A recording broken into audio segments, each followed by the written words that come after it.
After dropping my son at the airport, our housekeeper, who has worked for our family for 10 long years, sent me a frantic text message. It said, "Do not go home. Check the cameras right now." I pulled my car over, opened the security app on my phone, and my blood ran completely cold. I sat there paralyzed, watching my own flesh and blood stage a deadly accident in my kitchen, all to lock me inside a psychiatric ward and steal my entire life work. Before I tell you the rest of this story, please let me know where you are watching from in the comments below. Hit the like button and subscribe to the channel if you have ever had to stand up to family members who underestimated your worth. I need your support to know you are with me on this journey. It was a bright, unusually warm Tuesday morning in Phoenix, Arizona. The sun was beating down on the windshield of my sedan as I navigated the busy lanes of Sky Harbor International Airport. My son Jason sat in the passenger seat next to me.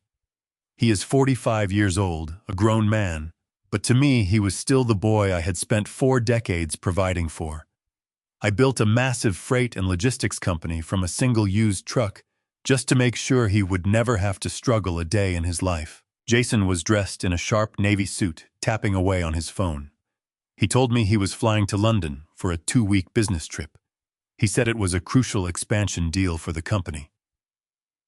Ever since my beautiful wife passed away 3 years ago, Jason had stepped up as the chief executive officer. I had happily taken a step back to let him lead. I trusted him with my legacy, with my business, and with my future. We pulled up to the international departure curb. Jason grabbed his leather carry-on bag from the back seat. He leaned over, gave me a quick, rigid hug, and smiled a smile that did not quite reach his eyes. "Take care of yourself, Dad," he told me. "Do not forget to lock the doors at night. Your memory has been a little foggy lately, remember." I nodded, feeling a familiar, heavy exhaustion settle in my chest. "Have a safe flight, son," I replied. "Call me when you land." I watched him walk through the sliding glass doors, disappearing into the terminal. Once he was out of sight, I merged back onto the highway, heading toward my large, quiet house in Scottsdale. I was 79 years old. I had everything a man could want materially, but the silence of an empty house was something I had never gotten used to. About 20 minutes into my drive, the phone sitting in the cup holder buzzed. I glanced down. It was a message from Maria. Maria is a wonderful woman who has managed my household for over a decade. She is fiercely loyal, sharp as a tack, and knows everything that happens inside those walls. The message preview flashed on the screen. It was short, completely lacking her usual warm greeting. "Do not go home. Pull over right now. Check the hidden cameras in the kitchen." A cold chill instantly crawled up the back of my neck. Hidden cameras. A few months ago, I had a private security firm install a secondary, completely invisible camera system in the main living areas and my private study. I did this because things had started going missing. Important documents were constantly being moved. I thought I was losing my mind, just as Jason kept telling me. I never told anyone about these new cameras, not Jason, not his wife, Monica, no one. I only told Maria because she accidentally found one while dusting, and I swore her to absolute secrecy. I quickly put my blinker on and steered my car into the parking lot of a nearby diner.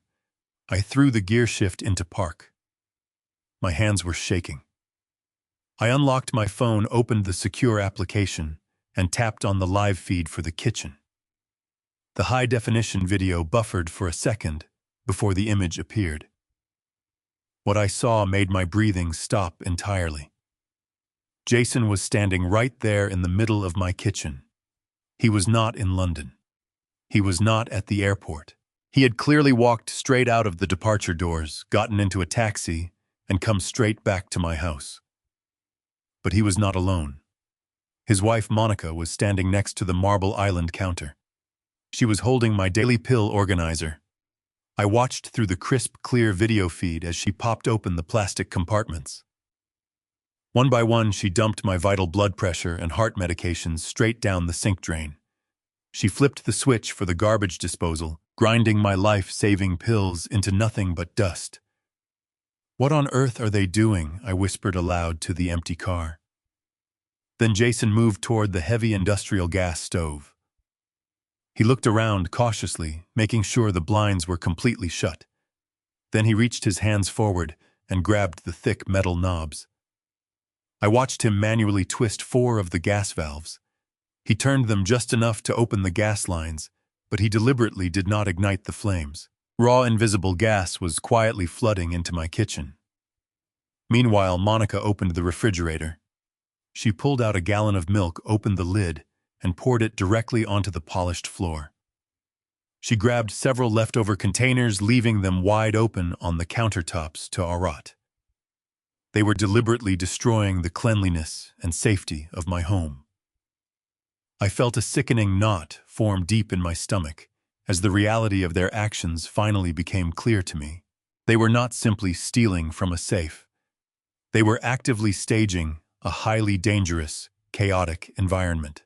They were creating a perfect, horrifying crime scene to prove a devastating point to the authorities. They wanted the world to see a confused, severely demented old man who was completely incapable of living on his own. They wanted to show that I was forgetting to take my critical medication, that I was living in a filthy house full of rotten food, and worst of all, that I was a lethal danger to myself and the entire neighborhood by leaving the gas running. My own son was setting a trap to have me declared mentally incompetent. He was trying to lock his own father inside a closed psychiatric ward just so he could take absolute control of my entire fortune and the company I spent my whole life building. My heart hammered against my ribs, but my panic quickly evaporated. It was instantly replaced by a cold, sharp, and ruthless anger. I tightened my grip on the steering wheel. They truly believed I was just a clueless old man who would blindly walk into their trap. But they had forgotten exactly who they were dealing with. I was going to destroy them both completely and forever. I sat in the oppressive heat of my parked car, the engine idling, while the air conditioning struggled to cool the sweat on my forehead. I needed to be absolutely sure. I needed to hear the lie straight from his mouth. With a steady hand, I pressed the button on my steering wheel to dial Jason. The phone rang 3 times through the car speakers. When he finally answered, the sound of a bustling crowd echoed in the background. It sounded like the muffled announcements and rolling luggage of a busy airport terminal. He must have pulled up a sound effect video on his tablet. The sheer level of premeditation turned my stomach. "Hey, Dad," Jason said. His voice was perfectly calm, perfectly normal. "Did you make it home all right?" I stared at the live security feed on my phone screen. On the video, I watched my son standing in my kitchen holding his cell phone to his ear while he kicked a discarded milk jug under the breakfast island. "I am just stopping for a cup of coffee on the way," I lied, keeping my tone light and fragile, exactly how he expected me to sound. "I just wanted to make sure you got through security without any issues." "Yeah, it was a breeze," Jason replied smoothly. "I am just sitting at the gate right now waiting to board. They should call my group in about 20 minutes. I will call you when I land in London, okay? Love you, Dad." "Love you too, son," I said. I ended the call. The cabin of my car fell into a heavy, suffocating silence. I watched the screen as Jason lowered his phone, turned to Monica, and laughed. He actually laughed. That sound, captured by the hidden microphone and transmitted to my phone, severed the final lingering thread of paternal affection I had left for him. He felt no remorse. He felt no hesitation. He was enjoying this. The magnitude of his deception hit me like a physical blow. The puzzle pieces of the last 30 days rapidly clicked into place, forming a terrifying picture. Over the past month, my life had become a series of confusing, frustrating accidents. My car keys had mysteriously vanished from the hook by the door, only to be found in the refrigerator 2 days later. The combination to the wall safe in my study, a code I had used for 15 years, suddenly stopped working. I had found the front door wide open in the middle of the night, even though I distinctly remembered locking the deadbolt before going to bed. Every single time one of these incidents happened, Jason was there. He would place a heavy hand on my shoulder, look at me with eyes full of manufactured pity, and let out a long, heavy sigh. "Dad, your mind is slipping," he would say in that gentle, patronizing tone. "You cannot keep living like this. It is getting dangerous. Let me handle things from now on. Let me take the burden off your shoulders." I had actually believed him. I had started to doubt my own sanity. I had spent countless nights sitting awake in the dark, terrified that I was losing my cognitive faculties, terrified that the grief of losing Diane was finally eating away at my brain. I had felt weak, vulnerable, and deeply ashamed. I had mourned the loss of my intellect, believing that my golden years would be spent trapped in a fading mind. But sitting in that diner parking lot, the fog of self-doubt vanished completely. I was not losing my mind. I was being systematically and ruthlessly gaslighted by my own flesh and blood. They were deliberately manufacturing my descent into dementia. They were creating a false reality to make me surrender my autonomy willingly. I leaned my head back against the leather headrest and closed my eyes. I thought about the 40 years I spent building Caldwell Freight. I started with one broken-down delivery truck hauling cargo across the desert in the dead of night. I worked 90-hour weeks, missed family dinners, and sacrificed my own health to build an empire of steel and logistics. I navigated economic crashes, ruthless competitors, and treacherous corporate takeovers. You do not build a multi-million-dollar shipping monopoly by being a fool. You build it by anticipating your enemy moves, by reading the board, and by striking without hesitation when threatened. When Diane passed away 3 years ago, a massive part of my soul died with her. I lost my drive. I stepped down as chief executive officer and handed the keys to the kingdom to Jason. I wanted peace. I wanted to grieve in quiet. I allowed myself to become the tired, retired widower because I believed my family was my safe harbor. I lowered my defenses because I assumed the people inside my walls were protecting me. But this was not protection. This was not even simple greed. If Jason just wanted money, he could have quietly siphoned funds from the corporate accounts. He could have asked for a larger trust distribution. But stealing cash was not enough for him. He wanted absolute, unchecked control. He wanted the power of attorney. He wanted to strip away my human rights, declare me legally incompetent, and lock me away in a sterile white room for the rest of my days, simply to expedite his inheritance. It was a calculated assassination of my independence and my dignity. He was willing to bury his father alive just to get his hands on the wealth I had created. I opened my eyes. The tired, grieving old man who had allowed himself to be pushed around for the last month was gone. That version of Harrison Caldwell had died in this parking lot. The ruthless businessman, the wolf who had conquered the logistics industry and crushed anyone who stood in his way, was fully awake. I picked up my cell phone again. I did not panic. Panic is the refuge of the unprepared, the reaction of a weak man who has lost control. Instead, I sat completely still and carefully analyzed the board. I mapped out every possible consequence of my next action. If I drove home right now and confronted them, it would simply be my word against theirs.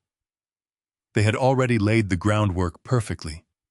They had carefully created the highly hazardous environment in the center of my kitchen. If the local police officers or medical professionals arrived, they would only see a raving, angry old man standing in a kitchen filled with explosive gas and rotting food. It would perfectly fit the tragic narrative of severe dementia that Jason had been carefully constructing for his audience of doctors. I would be playing right into their hands. I simply needed to move quietly in the dark shadows. I needed to dismantle their entire operation piece by piece before they even realized I was fighting back. They desperately wanted to play a ruthless game of pure deception, manipulation, and total control. I was going to show both of them exactly how a truly seasoned and dangerous master plays their deadly game. I took my thumb off the steering wheel button and let the dead silence of the car wash over me. The charade was officially over. There was no more room for grief, no more space for the fragile old man they thought they had successfully created. I picked up my phone again and dialed a number I knew by heart. It rang only twice before she answered. "Mr. Caldwell," Maria said, her voice trembling with an underlying panic. "Are you safe? Did you see what they are doing in the kitchen?" "I saw it, Maria," I replied, keeping my tone entirely level and stripped of any emotion. "I am perfectly safe. I am sitting in my car a few miles away from the airport. Now I need you to listen to me very carefully. You are the only person I can trust right now. Take a deep breath." "Anything, sir. Tell me what to do. Should I call the police?" "No," I said sharply. "Do not call the police.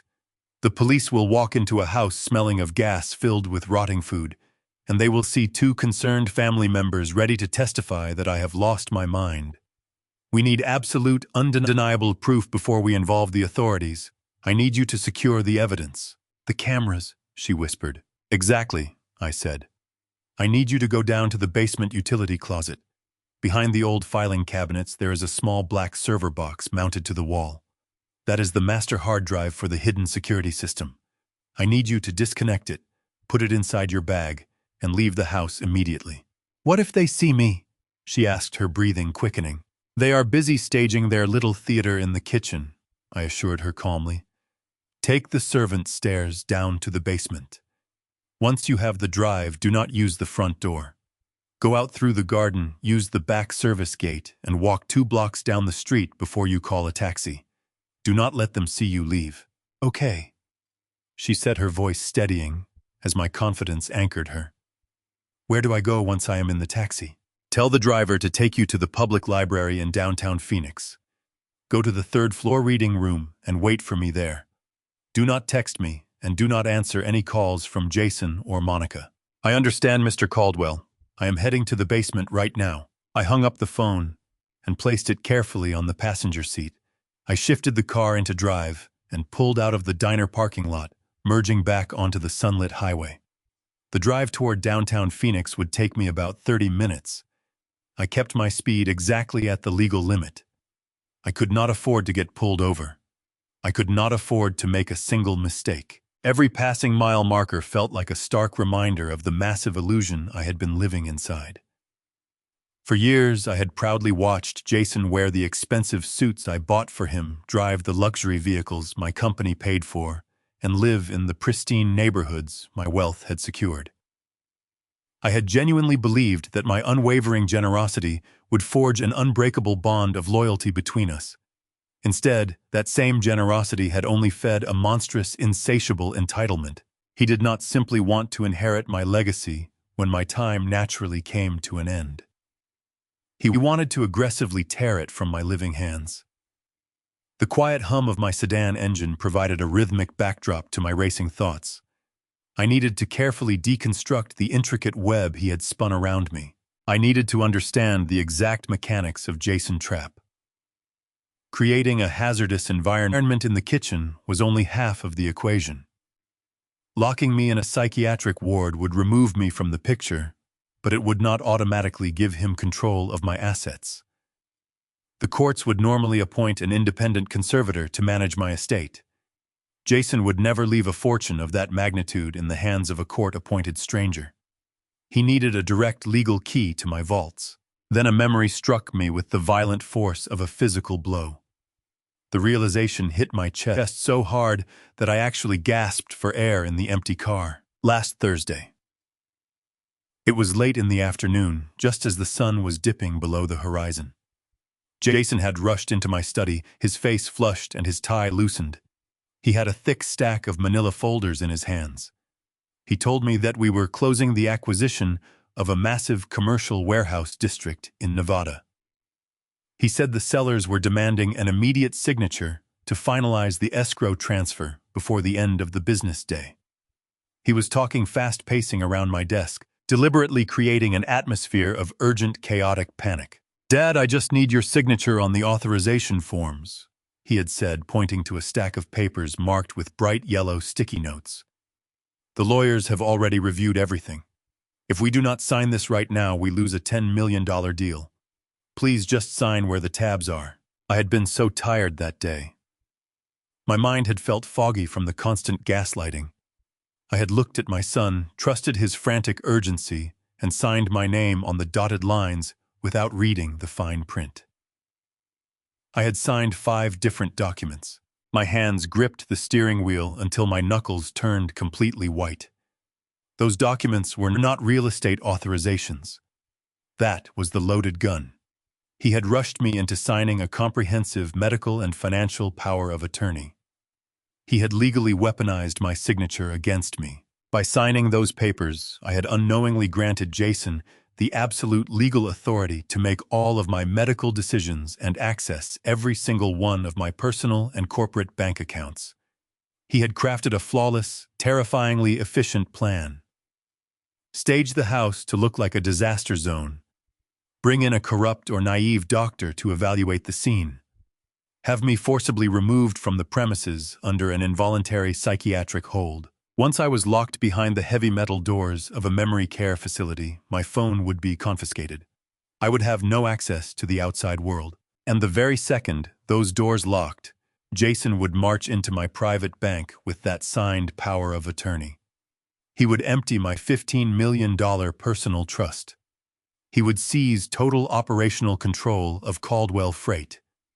He would strip my entire existence down to the bone, leaving me to rot in a sterile room, while he enjoyed the fruits of my 40 years of grueling labor. I navigated the busy downtown streets and guided my sedan into the underground parking garage beneath the public library. I parked the car safely in a dark corner, turned off the engine, and sat in the quiet shadows waiting for Maria. I refused to play the victim. I would ruin him completely today. The concrete walls of the underground parking garage beneath the public library offered a cool, dim sanctuary from the blinding Arizona sun. I sat in the driver's seat of my sedan, with the engine turned off, listening only to the faint rhythmic ticking of the cooling metal. Every shadow stretching across the concrete felt heavy with anticipation. I kept my eyes locked on the glowing numbers of the dashboard clock. 20 minutes had passed since I spoke to Maria. Those 20 minutes felt like an agonizing eternity. My mind meticulously calculated every variable, assessing the vast web of manipulation my son had woven around me. If Maria was caught slipping out of the basement, Jason would instantly know his plan was compromised. He would adapt. He would strike faster. I needed that hard drive. I needed the undeniable proof it contained. Just as the tension in my chest began to tighten into a painful knot, a bright yellow taxi descended the concrete ramp and rolled slowly into the lower level of the garage. It stopped near the elevator banks. The rear door opened, and Maria stepped out. She looked terrified, clutching a dark canvas grocery bag tightly against her chest, as if her life depended on it. I flashed my headlights twice. She spotted my car and hurried over, slipping quickly into the passenger seat. She was breathing heavily, her hands trembling as she placed the canvas bag onto her lap. "I got it, Mr. Caldwell," Maria whispered, her voice shaking with raw adrenaline. "They never saw me. They were entirely focused on making a mess in the kitchen. I went out through the garden gate just like you said." I looked at this woman, a devoted housekeeper, who had treated my late wife with nothing but profound kindness, and I felt a deep wave of gratitude. "You did perfectly, Maria," I said, keeping my voice steady to help calm her frayed nerves. "You have my absolute gratitude. Now let us see exactly what kind of trap my son has built." I reached into the back seat and retrieved my silver laptop from my leather briefcase. I rested the computer on the center console between us and flipped open the screen. Maria unzipped her canvas bag and pulled out the heavy black rectangular server box. It was the master hard drive for the secondary security system. I retrieved a connection cable from my glove compartment, plugged one end into the dark metal drive, and connected the other into the side of my laptop. The computer hummed quietly as it recognized the external device. A folder icon appeared on the screen, holding terabytes of high-definition video and pristine audio recordings. I double-clicked the folder, navigated to the live backup files, and selected the footage from the kitchen covering the last hour. The video player launched. The crisp, brightly lit image of my kitchen filled the laptop screen. I turned the volume dial up to its maximum setting. At first, the only sound was the harsh metallic grinding of the garbage disposal, destroying my heart medication. Then the grinding stopped. The silence in the video was broken by the sharp hissing sound of raw gas escaping from the stove burners. Monica stepped back from the counter, waving a hand in front of her face in disgust. "Jason, this is too much." Monica complained on the recording, her voice laced with anxiety. "The smell of the gas is becoming completely overwhelming in here. Are you sure this is a good idea? What if a spark goes off? We could blow up the entire house." Jason did not flinch. He leaned against the marble island, crossing his arms with a look of arrogant satisfaction. "Calm down, Monica," Jason replied coldly. "It needs to smell incredibly strong when Dr. Weber and the paramedics get here. The police need to walk through that front door and instantly feel like they are suffocating. They need to see a highly dangerous, catastrophic hazard. We are 51-50ing the old man today." Maria gasped next to me, bringing her hands to her mouth in pure horror. I sat rigidly, my eyes burning holes into the screen. Of 5150. The legal code for a mandatory involuntary psychiatric hold. Is Dr. Weber actually willing to sign the commitment papers without a real evaluation? Monica asked nervously. Weber is getting paid extremely well to play his part. Jason scoffed. He has the syringe of sedatives ready.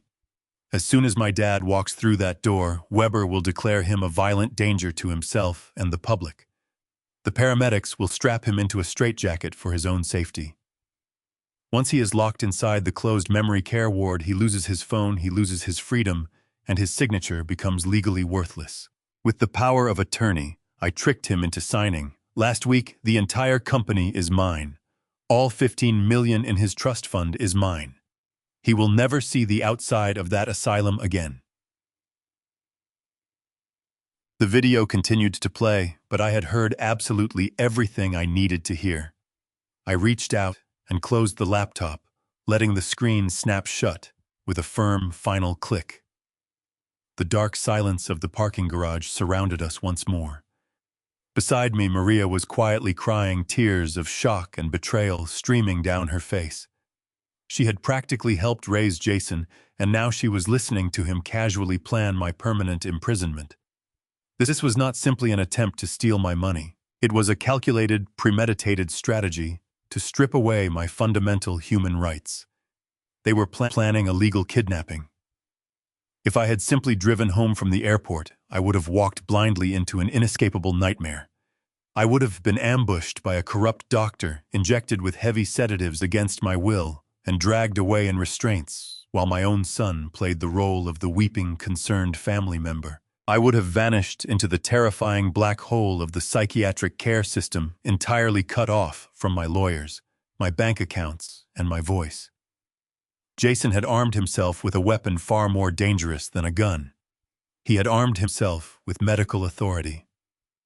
I placed a gentle, reassuring hand on Maria's trembling shoulder.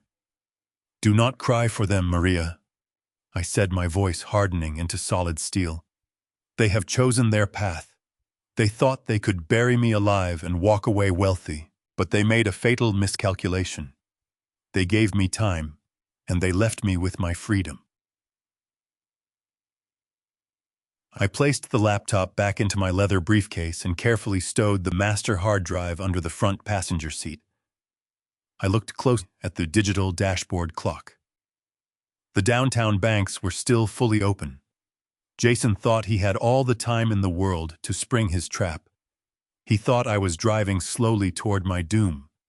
But I was already completely awake, entirely armed with undeniable evidence, and ready to sever his financial lifeline permanently. I turned the ignition key, feeling the engine roar to life, and drove from the garage toward my private bank. I steered out of the dark parking garage and merged into the chaotic downtown Phoenix traffic. The bright sun reflected off the glass skyscrapers, but my mind remained in a state of freezing clarity. Every second ticking by was a grain of sand slipping through an hourglass. Jason was currently waiting in my kitchen, completely convinced that he held all the winning cards. He believed he was merely minutes away from executing a flawless legal kidnapping. I was certain that the moment those heavy metal doors locked behind me in the psychiatric ward, he would march into my bank and present the power of attorney. He intended to drain my $15 million trust fund before I could make a phone call. I tightened my grip on the steering wheel. He fundamentally misunderstood the kind of man he was trying to destroy. I did not build Caldwell Freight by allowing my enemies to dictate the timeline of the battlefield. I pulled up to the grand polished stone entrance of my private wealth management bank. The building was a fortress of gray granite and tinted glass, projecting an aura of security. I handed my keys to the valet without a word and walked through the revolving doors. The lobby was silent, filled with leather chairs, mahogany desks, and the hushed murmurs of wealthy clients. For 30 years, I had kept my vital assets secured within these walls. I knew every manager, every protocol, and every loophole in their system. I bypassed the teller lines and walked directly toward the glass-walled office of the senior branch manager, Thomas Kensington. Kensington was a meticulous, overly cautious man in his early 50s. He was sitting behind his wide desk, staring intently at his computer monitor. When he looked up and saw me standing in his doorway, all the color instantly drained from his face. He did not offer his usual warm, welcoming smile. He did not stand up to shake my hand. Instead, he looked at me with a potent mixture of deep discomfort and profound anxiety. I stepped inside and closed the heavy glass door behind me, sealing us in complete privacy. "Good afternoon, Thomas," I said, my voice cutting through the tense silence like a sharpened blade. "I need to access my primary trust accounts immediately. We are initiating a complete administrative freeze on all liquid assets." Kensington swallowed hard, nervously adjusting his silk tie. He slowly stood up, keeping his hands flat on his desk. "Mr. Caldwell, please have a seat," he began, his voice wavering slightly. "I am very glad you came in today, but I am afraid we have a highly delicate situation on our hands. I cannot authorize any immediate transfers or freezes on your accounts right now." I remained standing over his desk. "Excuse me?" I asked, lowering my voice to a dangerous quiet register. "I am the sole founder and primary beneficiary of those accounts. You are going to explain your hesitation right now." Kensington wiped a bead of sweat from his brow and turned his computer monitor slightly toward me. "Richard, I received a concerning email from your son Jason 2 hours ago," he explained, his eyes darting away. "He submitted a preliminary notice of cognitive decline signed by Dr. Weber. The document states you are undergoing a severe, rapid-onset medical crisis. Jason also attached a digital medical and financial power of attorney, indicating it would be officially activated by the end of business today." The sheer audacity was staggering. Jason had not even waited for me to be locked inside the ward. He was already paving the way, priming the bank to accept his authority the moment the trap was sprung.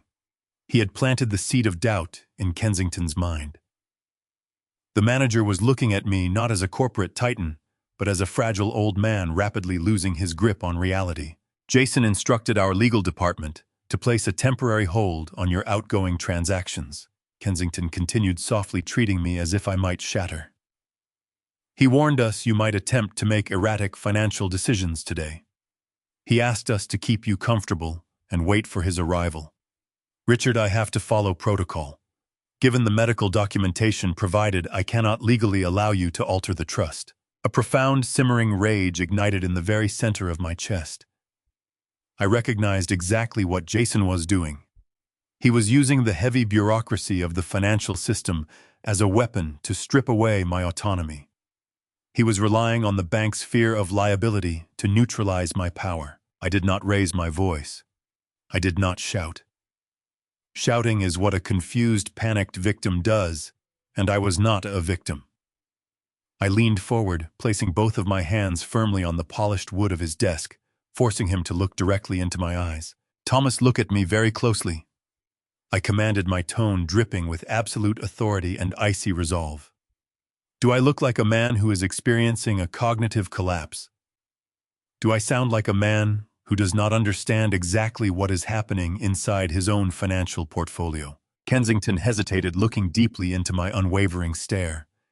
The patronizing pity in his eyes began to fracture, replaced by a sudden, terrifying realization that he might be making a catastrophic career mistake. That notice you received is a complete fabrication, I stated coldly. It is the first step in a fraudulent attempt by my son to embezzle $15 million from this institution. If you allow him to execute that power of attorney, you will be violating your fiduciary duty. You will be facilitating a massive federal crime, and I will personally ensure this bank is held entirely liable for every missing penny. Kensington blanched, stepping back slightly. Mr. Caldwell, I have to protect the bank. The paperwork he submitted looks entirely legitimate. The power of attorney has your verified signature on it. I am fully aware of what my signature looks like, Thomas, I replied, standing up to my full height. I am fully aware of the corporate bylaws I established when I deposited my wealth into this building. You are looking at a standard procedure manual, completely forgetting the foundational architecture of my estate. I pointed a rigid finger at his keyboard. I do not care about a preliminary email or a scanned document from a corrupt physician. I built the Caldwell Trust 15 years ago, long before Jason ever had a seat at the adult table. I want you to log into the master archive right now. I demand that you pull up the original founding trust charter. Kensington hesitated for a second, his hands hovering over the keyboard. Do it now, Thomas, I barked, my loud voice echoing off the glass walls of his office. Pull up the master charter, go to section 4, paragraph 7, and read the founder's fail-safe clause aloud to me. You will realize exactly who holds the ultimate authority in this room. His fingers began to frantically type across the keyboard, searching the secure database for the original legal framework of my empire. I was about to discover a predator never leaves wealth unguarded. Kensington stared at his computer monitor as the heavy encrypted files of the Caldwell Trust slowly loaded onto his screen. The silence in his glass-walled office was suffocating, broken only by the rapid, nervous clicking of his computer mouse. I watched the beads of sweat form on his forehead. He was beginning to realize the catastrophic magnitude of the mistake he had almost made. Section 4, paragraph 7. I repeated, my voice a low, dangerous rumble. Read it carefully, Thomas. 15 years ago, my beautiful wife Diane and I sat in a mahogany boardroom with a team of top-tier estate lawyers. Jason was just 30 years old at the time, aggressively climbing the corporate ladder. Harrison, Diane had told me one evening. Jason is brilliant, but he is greedy. He views empathy as a weakness. If something ever happens to me, you need to protect yourself from his ambition. I had listened to the woman who was my entire world. When I eventually appointed Jason as the chief executive officer of Caldwell Freight after Diane passed away, I did not do it blindly. I handed him the operational keys to the company, but I placed a massive, unbreakable iron vault around my personal wealth. I engineered a legal kill switch. I named it the Founder Failsafe. Kensington leaned closer to his monitor, his eyes scanning the dense legal text. His lips parted in quiet shock. Read it aloud, I commanded. In the event that any medical or financial power of attorney is presented to the managing financial institution. Kensington read, his voice shaking.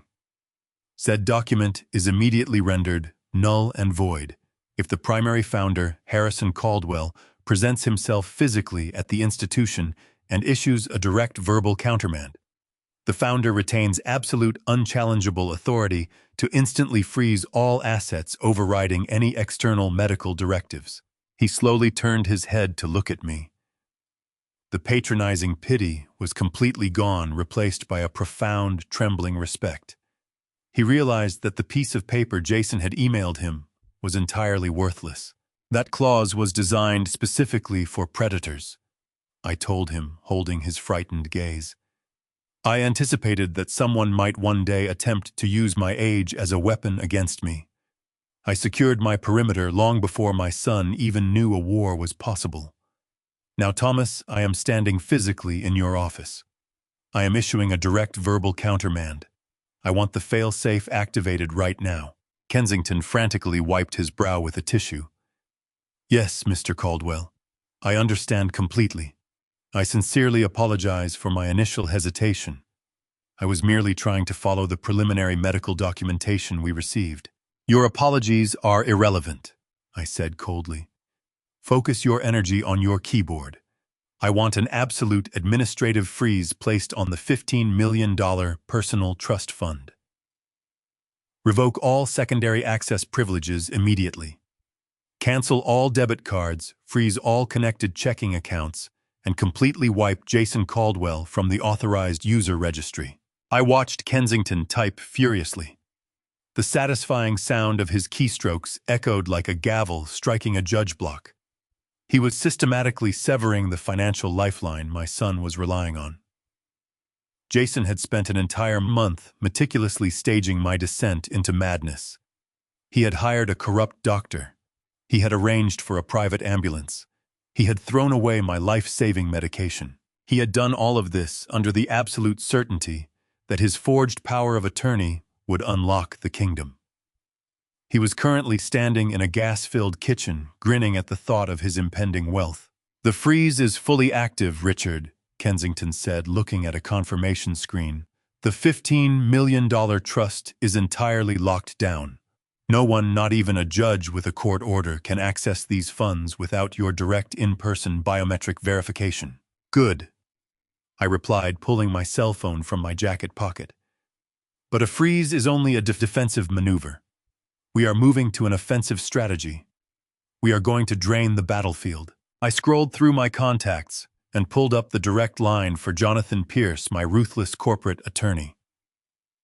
Jonathan had been my legal bulldog for over 20 years. I did not need to explain the emotional nuances to him. I only needed to give him instructions. Thomas, you are going to initiate an immediate wire transfer, I instructed the bank manager. You are going to take the entire $15 million liquid balance from the trust and push it into a blind escrow account. Kensington gasped. A blind escrow, Richard, moving that volume of liquid capital without a structured reinvestment plan is highly unusual. The tax implications alone could be significant. I do not care about the tax implications today, I snapped. I care about making sure my son reaches his hand into the vault and finds nothing but dust. I want the capital transferred into an escrow account, controlled exclusively by the legal firm of Pierce and Associates. Jonathan Pierce will be the sole signatory. Jason does not even know the account exists. I dialed Jonathan and placed the phone on the polished desk, activating the speakerphone. Jonathan answered on the first ring, his voice crisp and professional. Harrison, Jonathan greeted. What do you need? Jonathan, I am sitting in Thomas Kensington's office at the Central Bank branch, I said smoothly. We are experiencing a severe breach of trust regarding my son Jason. I am activating the founder fail-safe. I need you to immediately open a blind escrow account under your firm umbrella. I am transferring the entire $15 million balance of my personal trust into your custody. Jonathan did not gasp. He did not ask unnecessary questions. He simply processed the gravity of the situation and adapted instantly. Understood, Harrison. I am generating the routing numbers and the secure transfer authorization codes right now. They will be in Thomas Secure Portal in exactly 3 minutes. Do we need to alert the federal authorities regarding Jason? Not yet, I replied, a cold smile touching my lips. We need to let him finish digging his own grave first. He is currently attempting to place me under an involuntary psychiatric hold. He believes he holds the power of attorney. He is playing a very dangerous game. Jonathan noted the sound of rapid typing echoing over the speaker. The escrow routing numbers are sent, Thomas. Please confirm receipt. Kensington clicked his mouse and nodded frantically. I have them, Mr. Pierce. Initiating the bulk transfer now. The security protocols require dual authorization for a transaction of this size. I need your thumbprint on the biometric pad, Mr. Caldwell. I stepped forward and pressed my right thumb onto the small glowing square on his desk. The machine beeped a sharp validating tone. The screen flashed bright green. The transfer was officially authorized. "The funds are moving," Kensington announced, letting out a long, shaky breath. "The trust is completely empty. The blind escrow is funded and locked. Jason has access to absolutely nothing." I picked up my phone and turned off the speaker. "Thank you, Jonathan. I will be at your office shortly to discuss the corporate ledgers. We have much more vital work to do today." "I will have the boardroom prepared, Harrison," Jonathan replied before disconnecting. I looked down at Thomas Kensington. He was slouched in his expensive ergonomic chair, looking thoroughly exhausted. He had just witnessed the total financial annihilation of the man he thought was taking over the company. "You did your job well today, Thomas," I said, adjusting the cuffs of my suit jacket.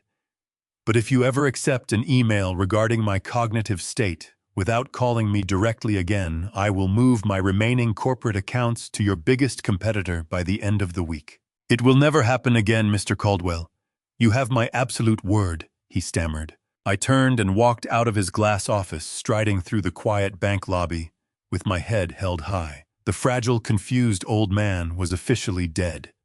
I had successfully severed Jason's financial lifeline. He was currently standing in my kitchen waiting for the trap to spring, entirely unaware that I had just dropped a heavy steel cage directly over his head. Right now it was time to uncover the true depth of his ultimate betrayal. Stealing my personal wealth was a monstrous act of greed, but Jason was not a patient man. I knew in my gut that if he was bold enough to attempt a medical kidnapping today, he had likely already been bleeding my company dry behind my back. I needed to see the corporate ledgers. I needed to know exactly how much damage he had done to the empire I spent 40 years building. I stepped out into the blinding Arizona sun, handed my parking ticket to the valet, and waited for my sedan. The intense heat radiating off the pavement felt invigorating. I slid into the driver's seat, the black leather burning hot against my tired back, and steered the car toward Jonathan Pierce's downtown law firm. Jason Caldwell arrogantly thought he had effectively isolated me. He genuinely thought I was aimlessly wandering the city streets, completely confused and helpless. He had absolutely no idea the storm that was rapidly gathering on his horizon. Before examining the corporate ledgers with Jonathan, I needed to secure the ultimate shield. Money was useless if I was locked inside a padded room, heavily sedated and stripped of my basic human rights. I grabbed my cell phone and dialed Jonathan, telling him to push our meeting back by 1 hour. I turned the steering wheel sharply, changing my trajectory away from the financial district and heading toward the medical complexes on the east side of the city. I was driving to see Dr. Marcus Aris. Dr. Aris was certainly not a corrupt physician hired to sign fraudulent papers.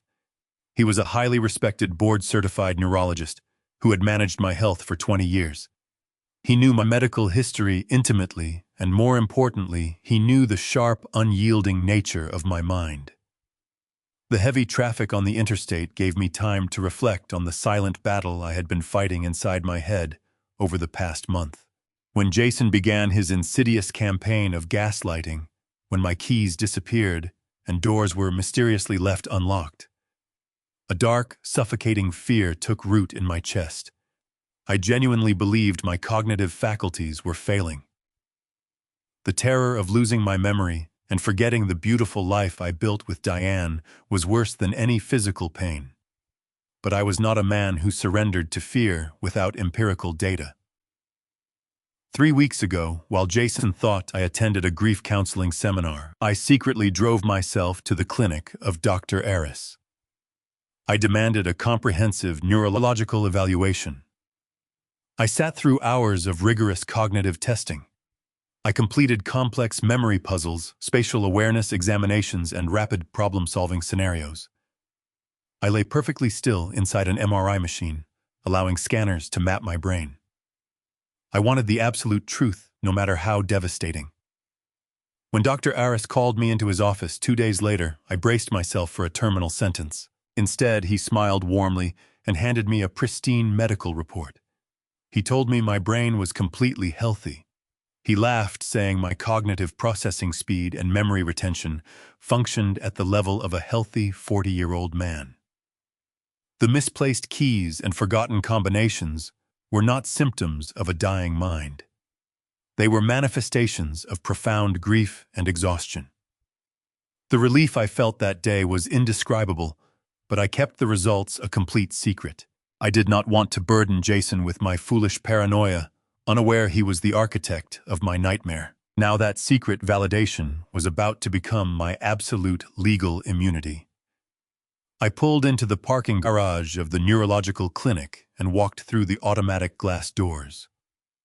I did not check in at the front reception desk. I walked down the polished corridor to the private office of Dr. Aris and knocked firmly on the wooden door. When he opened it, his warm smile quickly faded into a look of deep professional concern.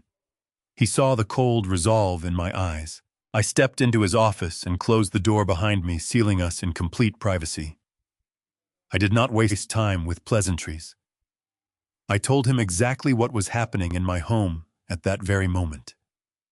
I described the raw gas flooding my kitchen, the destroyed medication, the private ambulance waiting outside, and the corrupt doctor clutching a syringe of heavy sedatives. Dr. Aris listened in stunned silence. The color drained from his face as he realized the sheer magnitude of the betrayal I was describing. The concept of a physician participating in a fraudulent psychiatric hold disgusted him to his core. He reached for his desk phone to call the police, but I placed my hand firmly over his. I explained that police involvement right now would only trigger a defensive narrative from Jason. I needed something far more powerful than a police dispatch. I needed a medical weapon. I told Dr. Aris I needed an official comprehensive bill of health immediately. I needed a document explicitly referencing my exhaustive cognitive evaluations from 3 weeks ago, combined with a fresh in-person assessment conducted right now. I needed him to definitively state under the penalty of perjury and the full weight of his medical license that Harrison Caldwell possessed absolute flawless mental clarity and complete decision-making capacity. Dr. Aris did not hesitate for a single second. He sat at his computer and typed furiously. Within 10 minutes, he drafted a devastatingly thorough medical directive. He conducted a rapid, standardized cognitive assessment right there in the office, asking me the standard orientation questions, simply to establish a documented baseline for the current hour. He printed the document on heavy watermarked hospital letterhead, but a simple signature was not enough to stop a legal kidnapping. We needed an impenetrable layer of authentication.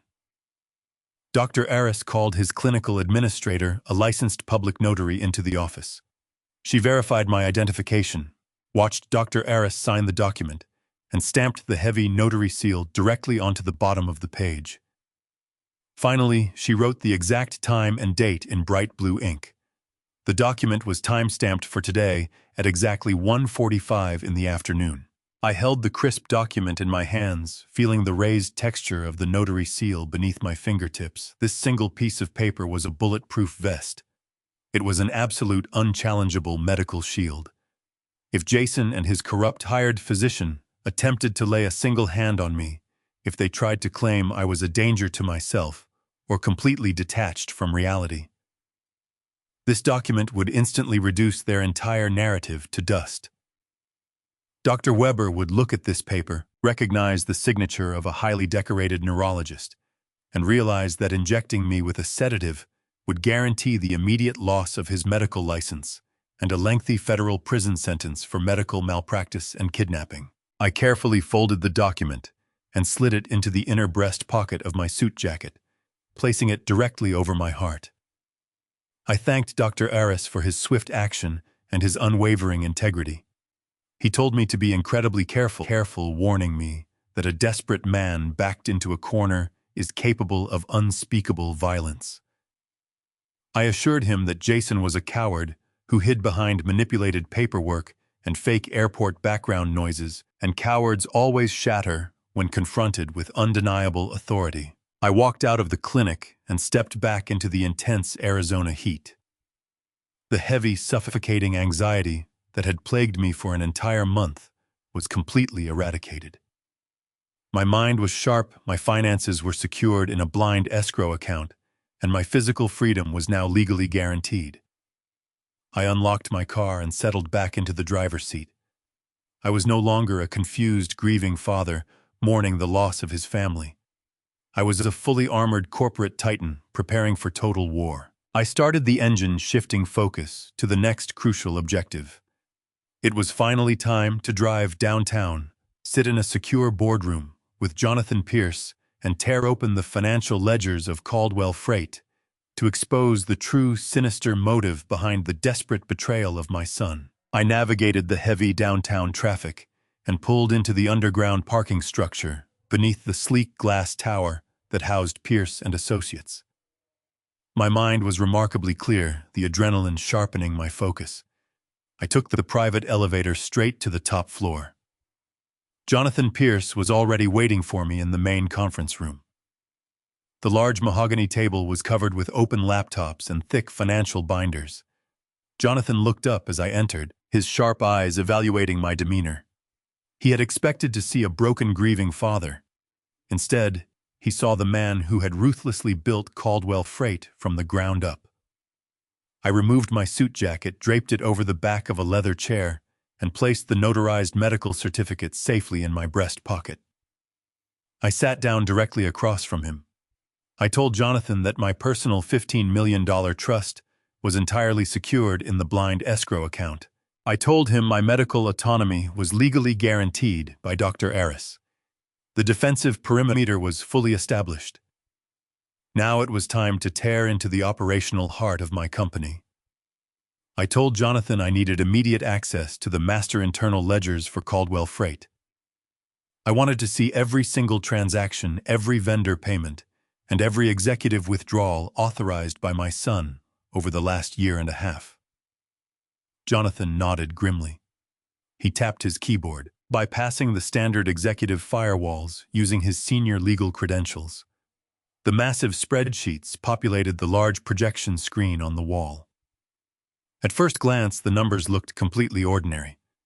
The shipping routes were highly profitable. The fuel expenditures matched the current market rates, and the employee payroll was perfectly balanced.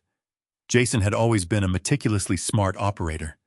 He knew exactly how to maintain the surface illusion of a thriving logistics empire. But 40 years of running the business had taught me how to look beneath the polished surface. I knew the natural rhythm of my company.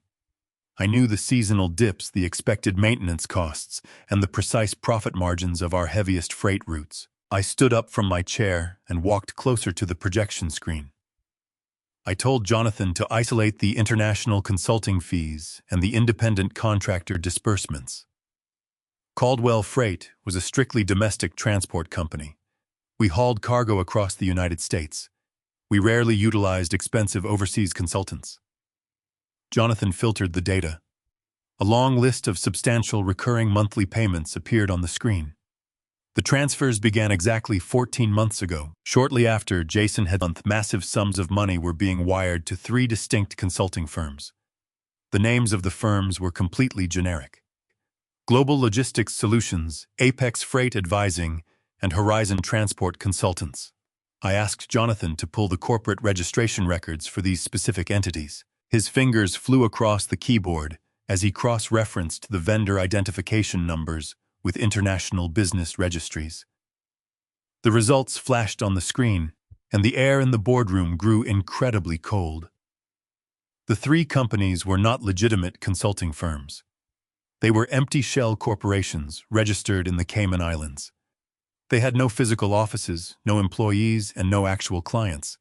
They existed solely on paper, specifically designed to receive untraceable wire transfers. We began to calculate the total sum of the fraudulent disbursements. $500,000 here, $600,000 there. The numbers rapidly compounded. Jonathan highlighted the final column and pressed a key to sum the total stolen amount. The bold red number appeared at the bottom of the spreadsheet: $8 million. My son had not merely planned to steal my personal trust fund after locking me away. He had already been bleeding my life work dry for over a year. He had systematically and deliberately embezzled $8 million of operational corporate capital, funneling the stolen cash straight into untraceable offshore accounts. The sheer scale of the theft was absolutely staggering. Jonathan sat back in his chair, staring at the screen in absolute disbelief. He told me that this level of systematic embezzlement was a severe federal crime. He explained that Jason had utilized the primary corporate banking network to execute these fraudulent international wire transfers. This meant he had actively committed federal wire fraud, money laundering, and corporate espionage. I felt a heavy, sickening knot form in my stomach. The betrayal was so profound, so utterly complete, that it transcended simple greed. He had jeopardized the livelihoods of my thousands of hardworking employees just to satisfy his insatiable ambition. But a crucial question remained completely unanswered. Why was Jason rushing the psychiatric hold today? If he had been successfully draining the company accounts for 14 continuous months without raising a single red flag, why take such a massive, chaotic risk right now? Why stage a highly dangerous gas leak and hire a corrupt physician on this specific Tuesday? Why not simply continue quietly stealing the money? I looked away from the projection screen and stared at the large calendar hanging on the boardroom wall. My eyes locked onto the circled date for next Monday. The realization struck me with the blinding force of a lightning bolt. Next week was the mandatory annual corporate audit. Every year, an independent firm of external forensic accountants spent 2 weeks scouring our ledgers down to the final penny. It was a strict protocol I had instituted decades ago to ensure absolute financial transparency. As the majority shareholder, I was legally required to sit in on the final audit review and personally sign off on the corporate tax disclosures. If the auditors arrived next Monday, they would instantly uncover the massive $8 million gaping hole in our operational reserves. They would trace the offshore shell companies directly back to Jason. The entire embezzlement scheme would violently collapse, and Jason would face decades in a federal penitentiary. The psychiatric hold was never simply about expediting his inheritance. It was an act of raw, desperate self-preservation. If Jason successfully locked me inside a closed memory care ward today, he would instantly assume the role of acting chairman. He would use the fraudulent power of attorney to unilaterally cancel the independent corporate audit. He would seal the financial records, hide his devastating crimes, and ensure I was permanently silenced before I could ever send my own son to a federal prison. I turned to face Jonathan. I told him we had uncovered the absolute core truth. Jason was terrified, cornered by his own monumental greed. The frantic staging of the dangerous gas leak was the panicked move of a trapped criminal racing against an impending deadline. Jonathan looked at me, his expression hardening into pure, ruthless legal calculation. He asked me exactly how I wanted to proceed. I told him I wanted to set a trap so devastating, so completely inescapable that Jason would secure his own destruction. I instructed my lawyer to prepare for a swift, catastrophic counterattack. I would make sure my son understood the true meaning of consequence, sealing his fate with absolute certainty before the sun went down today. Jonathan reached for the telephone on his mahogany desk. He did not dial the local police. A standard police unit would simply allow Jason to talk his way out of the situation with slick defense attorneys. We needed an overwhelming federal presence. Jonathan punched in an encrypted extension for a contact he had cultivated over 20 years of corporate litigation. He called Special Agent Harris, a senior operative within the white-collar crime division of the Federal Bureau of Investigation. I sat across the polished table and listened as Jonathan quickly laid out the exact parameters of the $8 million embezzlement scheme. He detailed the Cayman Islands shell corporations, the fraudulent consulting invoices, and the imminent threat of a massive international wire transfer. Agent Harris was immediately highly interested. This was a sophisticated multi-million-dollar federal crime unfolding in real time in front of them. Jonathan put the phone on speaker so I could join the conversation. Agent Harris stated that they could easily contact the bank and freeze the corporate accounts, effectively preventing Jason from moving another single dime.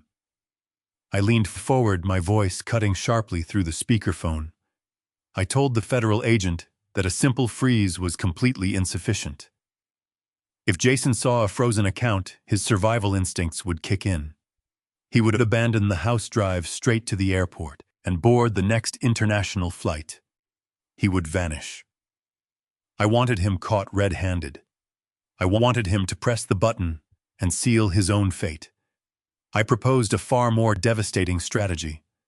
I instructed Jonathan to bridge the federal call directly with the fraud department at my private bank. We orchestrated a flawless digital ambush. The senior fraud analysts accessed the secure back-end of the Caldwell Freight corporate banking servers. They located the 3 pre-saved offshore wire transfer templates Jason had set up for his Cayman Islands shell companies. Under the direct supervision of Agent Harris, the bank seamlessly rerouted the underlying destination routing numbers. The trap was brilliantly simple and utterly lethal. When Jason logged in to frantically transfer the final remaining millions from the operational reserves, his screen would look entirely normal to his panicked eyes. The destination names would still read Global Logistics Solutions and Apex Freight Advising. The interface would not show a single warning sign. But the moment he pressed the final authorization key, the massive sums of money would not travel to the Caribbean. The funds would be instantly intercepted and redirected straight into a fully monitored secure seizure account controlled exclusively by the United States Department of Justice. The very second he attempted to complete the transaction, he would be executing international wire fraud on a live federally monitored server. The digital guillotine was now armed, suspended high in the air, and waiting patiently for my son to willingly place his neck on the chopping block. With the financial snare securely locked in place, I needed to solidify the physical counteroffensive. Jason was still waiting at my house, relying on a corrupt physician and a staged gas leak to legally kidnap me today. Jonathan ended the call with the federal authorities and immediately dialed the local Scottsdale Chief of Police, Robert Miller. I had known Chief Miller personally for over a decade. I had generously funded the construction of the new Police Athletic League training center. I presented him with cold, hard facts. I described the fake paramedics, the loaded syringe of sedatives, the dangerously open gas valves, and the terrifying calculated misuse of the mental health legal code. Chief Miller was absolutely appalled by the sheer cruelty of the plan. He offered to send a heavily armed tactical unit to raid my property right now and violently arrest everyone on site. I refused the offer. I told him that if squad cars rolled up to my driveway right now with sirens blazing, Jason and Dr. Weber would simply claim it was a terrible misunderstanding. They would quickly turn off the gas, hide the sedatives, and flawlessly play the role of deeply concerned citizens. I needed them to actively commit to the crime. I needed them to cross the absolute point of no return. Jonathan signaled his private investigator, who had been waiting quietly in the outer hallway of the firm. The investigator walked into the boardroom carrying a small, heavy-duty black case. He opened it to reveal a highly sophisticated military-grade audio transmitter. It was no larger than a small silver coin. I slowly unbuttoned the collar of my crisp dress shirt. The investigator carefully taped the tiny microphone directly to the center of my chest, burying it completely beneath the thick, dark fabric of my tailored suit jacket. He handed a small receiving device to Jonathan and verified the secure connection with another unit sent to Chief Miller over the secure courier line. The hidden microphone was now successfully broadcasting a crystal-clear, continuous live audio feed directly to my trusted attorney and to the local police command center downtown. Every single word spoken in my house, every threat Jason made, and every fraudulent medical diagnosis Dr. Weber attempted to utter would be permanently recorded and legally witnessed in real time by the highest authorities. I reached into my inner breast pocket and felt the crisp, folded paper resting securely over my beating heart. The notarized medical certificate of absolute cognitive clarity from Dr. Aris was waiting safely in its place. The preparation was entirely complete. I stood up from the mahogany conference table and buttoned my suit jacket with firm, deliberate motions. Jonathan looked at me with a profound, silent respect. He promised me that the federal agents and the local police units were already moving rapidly into position, establishing an invisible, inescapable perimeter completely around my neighborhood. I walked out of the law firm and took the private elevator down to the underground garage. The heavy Arizona heat washed over my skin as I stepped out into the afternoon sun. I climbed into the driver's seat of my sedan, started the engine, and steered the car out of the parking structure, merging onto the busy highway that led straight toward Scottsdale. The drive back to my house felt entirely different from the panicked, confusing journey of the morning. I was no longer a terrified father fleeing from the devastating realization of a broken family. I was the relentless architect of their impending destruction. The quiet hum of the tires provided a steady rhythm to my breathing. I mentally rehearsed every step of the upcoming confrontation. I knew exactly how Jason would try to corner me with fake empathy. I turned off the main road and glided into my upscale, quiet neighborhood. The beautifully manicured lawns looked perfectly normal, completely hiding the violent tension radiating from my property. As I slowly rounded the final corner and approached my wide driveway, I finally saw it. A white, unmarked private ambulance was parked directly in front of my beautiful home. The final stage of his terrible, deceitful theater was fully set. I pulled my car forward, shifted the transmission into park, and killed the engine completely, ready to walk straight into the center of the deadly trap. The afternoon sun beat down on the windshield, but my hands resting on the leather steering wheel were remarkably steady. My beautiful, sprawling suburban home stood directly in front of me, framed by perfectly manicured desert landscaping and tall, swaying palm trees. But the serene suburban illusion was violently disrupted by the chaotic tableau meticulously arranged on my front lawn. A large, white, unmarked private ambulance was parked diagonally across my wide driveway, deliberately blocking the path to my garage. The rear doors of the vehicle were thrown wide open.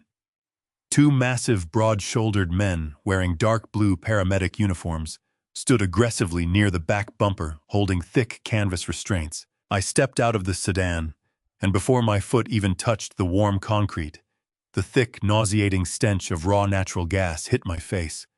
The odor was completely overwhelming, leaking heavily from the open vents and windows of my house, spilling out into the quiet street. They had left the kitchen valves open for hours.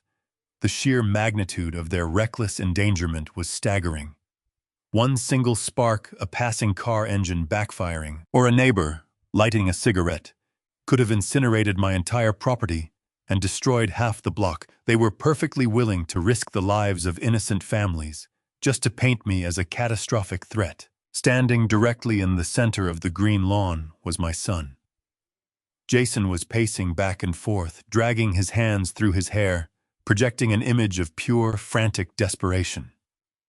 His wife, Monica, stood a few feet behind him, dramatically covering her mouth and nose with a silk scarf, playing the role of the terrified daughter-in-law. And standing near the edge of the porch, trying to maintain a facade of clinical authority, was Dr. Weber. He wore a crisp white medical coat over a tailored gray suit. In his right hand, partially concealed against his thigh, he held a thick, clear syringe filled with a heavy, milky liquid. The sedative, the chemical weapon they intended to use to silence me permanently. I closed my car door. The sharp, metallic click echoed loudly in the tense, heavy air. The moment Jason heard the sound, his head snapped in my direction. He did not walk toward me. He sprinted. He threw his arms up in the air, his face twisted into a mask of exaggerated weeping terror. He was not just performing for me. I noticed several of my neighbors stepping out onto their porches, drawn by the overwhelming smell of chaos and the imposing presence of the ambulance. Jason was ensuring that every single person on the street heard his carefully rehearsed narrative. "Dad!" Jason shouted at the top of his lungs, his voice cracking with manufactured hysteria. He closed the distance between us and grabbed my shoulders, gripping me with an aggressive, bruising force that was meant to look like a desperate embrace. "Dad, where have you been? You left the gas on again. The entire house is flooded with it. You could have blown up the whole street. We came over to check on you and almost suffocated when we opened the front door." I looked directly into his eyes. Beneath the fake tears and the loud, dramatic wailing, I saw the cold, sharp glint of absolute triumph. He firmly believed he had executed a flawless checkmate. He thought he had me completely cornered, surrounded by witnesses, suffocated by the undeniable evidence of my own supposed mental collapse. "I just wanted to make sure you were safe," Jason cried out louder, making sure the neighbors across the street could hear every single syllable. "You cannot live like this anymore, Dad. Your memory is completely gone. You do not even know what you are doing. You are a danger to yourself and everyone around you. We have to get you help right now before you kill someone." He tried to pull me toward the waiting ambulance, his fingers digging painfully into my jacket. I did not resist his physical pull immediately. I remained perfectly still, my expression a blank, emotionless void. Beneath my tailored jacket, the hidden military-grade microphone was capturing every single word of his performance, transmitting his fraudulent claims directly to my attorney and the chief of police in real time. He was unknowingly broadcasting his own criminal conspiracy to the highest federal and local authorities. Monica stepped forward, wiping away fake tears.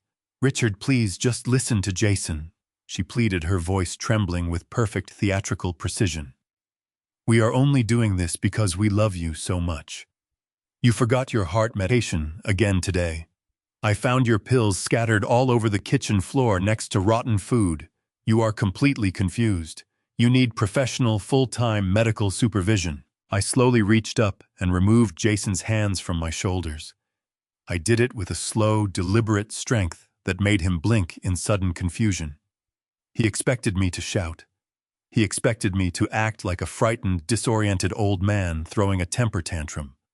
He needed me to scream and thrash so the paramedics could justify using force to subdue me. I denied him that satisfaction. I smoothed the wrinkles on my suit jacket, maintaining a posture of absolute, unyielding dominance. "I went for a drive, Jason," I said calmly, projecting my voice clearly so the hidden microphone would catch my steady, rhythmic breathing.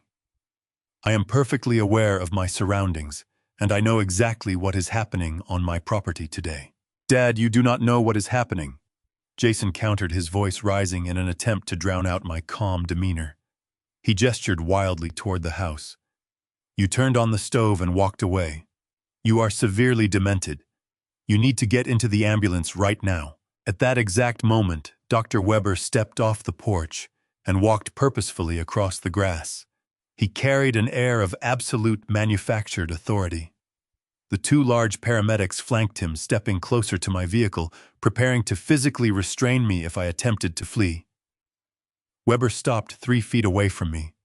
He looked at me with cold, calculating eyes, raising the syringe slightly so I could see the thick needle gleaming in the Arizona sunlight. "Mr. Caldwell," Dr. Weber said, lowering his voice into a soothing, patronizing tone that made my blood run incredibly cold. "My name is Dr. Weber. Your son called me because he is deeply concerned about your rapid cognitive decline. Based on the extremely hazardous environment we have discovered inside your home today, and observing your current state of dangerous denial, I am initiating an involuntary 5150 psychiatric hold. You are experiencing a severe psychotic break. I need you to remain perfectly still while I administer a mild sedative to help calm your nerves before transport." He took a step forward, raising the needle toward my arm. The paramedics tensed their muscles, leaning in to grab my wrists. Jason stepped back, crossing his arms. A small, victorious smirk finally broke through his mask of fake sorrow. He thought the performance was finally ending. Dr. Weber took another measured step toward me, the bright afternoon sunlight catching the sharp metallic glint of the needle. The milky liquid inside the plastic barrel was designed to erase my consciousness, to drag me down into a chemical sleep from which I would awake stripped of my freedom. The two massive paramedics shifted their weight eagerly, anticipating the exact moment I would flinch. They desperately needed me to resist. They needed the excuse of a physical struggle to violently wrestle me to the concrete driveway and apply their restraints. Jason watched from the periphery, his arms crossed tightly over his chest, his eyes shining with triumphant anticipation. He was vibrating with the thrill of his impending victory. He had spent an entire month meticulously staging my downfall, hiding my keys, and relentlessly gaslighting me into believing my own mind was rotting away. Now the final curtain was falling. I did not give them the frantic struggle they desperately needed to justify their actions. I did not raise my voice in panic, and I did not cower away from the physician. I simply looked at Dr. Weber with an expression of absolute boredom. I stepped forward, moving with a fluid, unyielding momentum that completely caught them off guard. I walked directly past Dr. Weber, deliberately brushing my shoulder against his crisp white medical coat. He froze, his syringe hovering uselessly in the empty air, bewildered by my total lack of compliance. The paramedics hesitated, looking toward Jason for instruction, entirely confused by a target that simply ignored the threat. I did not look back. I walked with purposeful strides across the manicured green lawn, heading straight for the side of my house. The overpowering, nauseating stench of raw natural gas grew heavier the closer I got to the exterior walls. I reached the large iron main gas valve securely mounted to the stucco. I gripped the heavy red handle with both hands. I exerted a firm, deliberate pressure, turning the metal valve 90 degrees until it locked into the horizontal position. The low, menacing hiss of gas flowing uncontrollably into my kitchen instantly ceased. The physical danger to my property and my innocent neighbors was completely neutralized. I stood there breathing in the fresh desert air, feeling the profound satisfaction of dismantling their staged hazard with a single calm motion. I was taking my home back. I turned around and walked slowly back toward the center of the lawn. Jason had dropped his arms to his sides, his fake tears gone, replaced by a deep frown of confusion. The narrative was rapidly slipping from his grasp. Dr. Weber was standing awkwardly near the ambulance, his syringe lowered visibly, unsure of how to proceed with a patient who was actively solving an environmental crisis instead of raving in severe dementia. I stopped directly in front of the corrupt physician. I looked him up and down, taking in the expensive tailored suit hidden beneath his medical coat. I reached into the inner breast pocket of my suit jacket.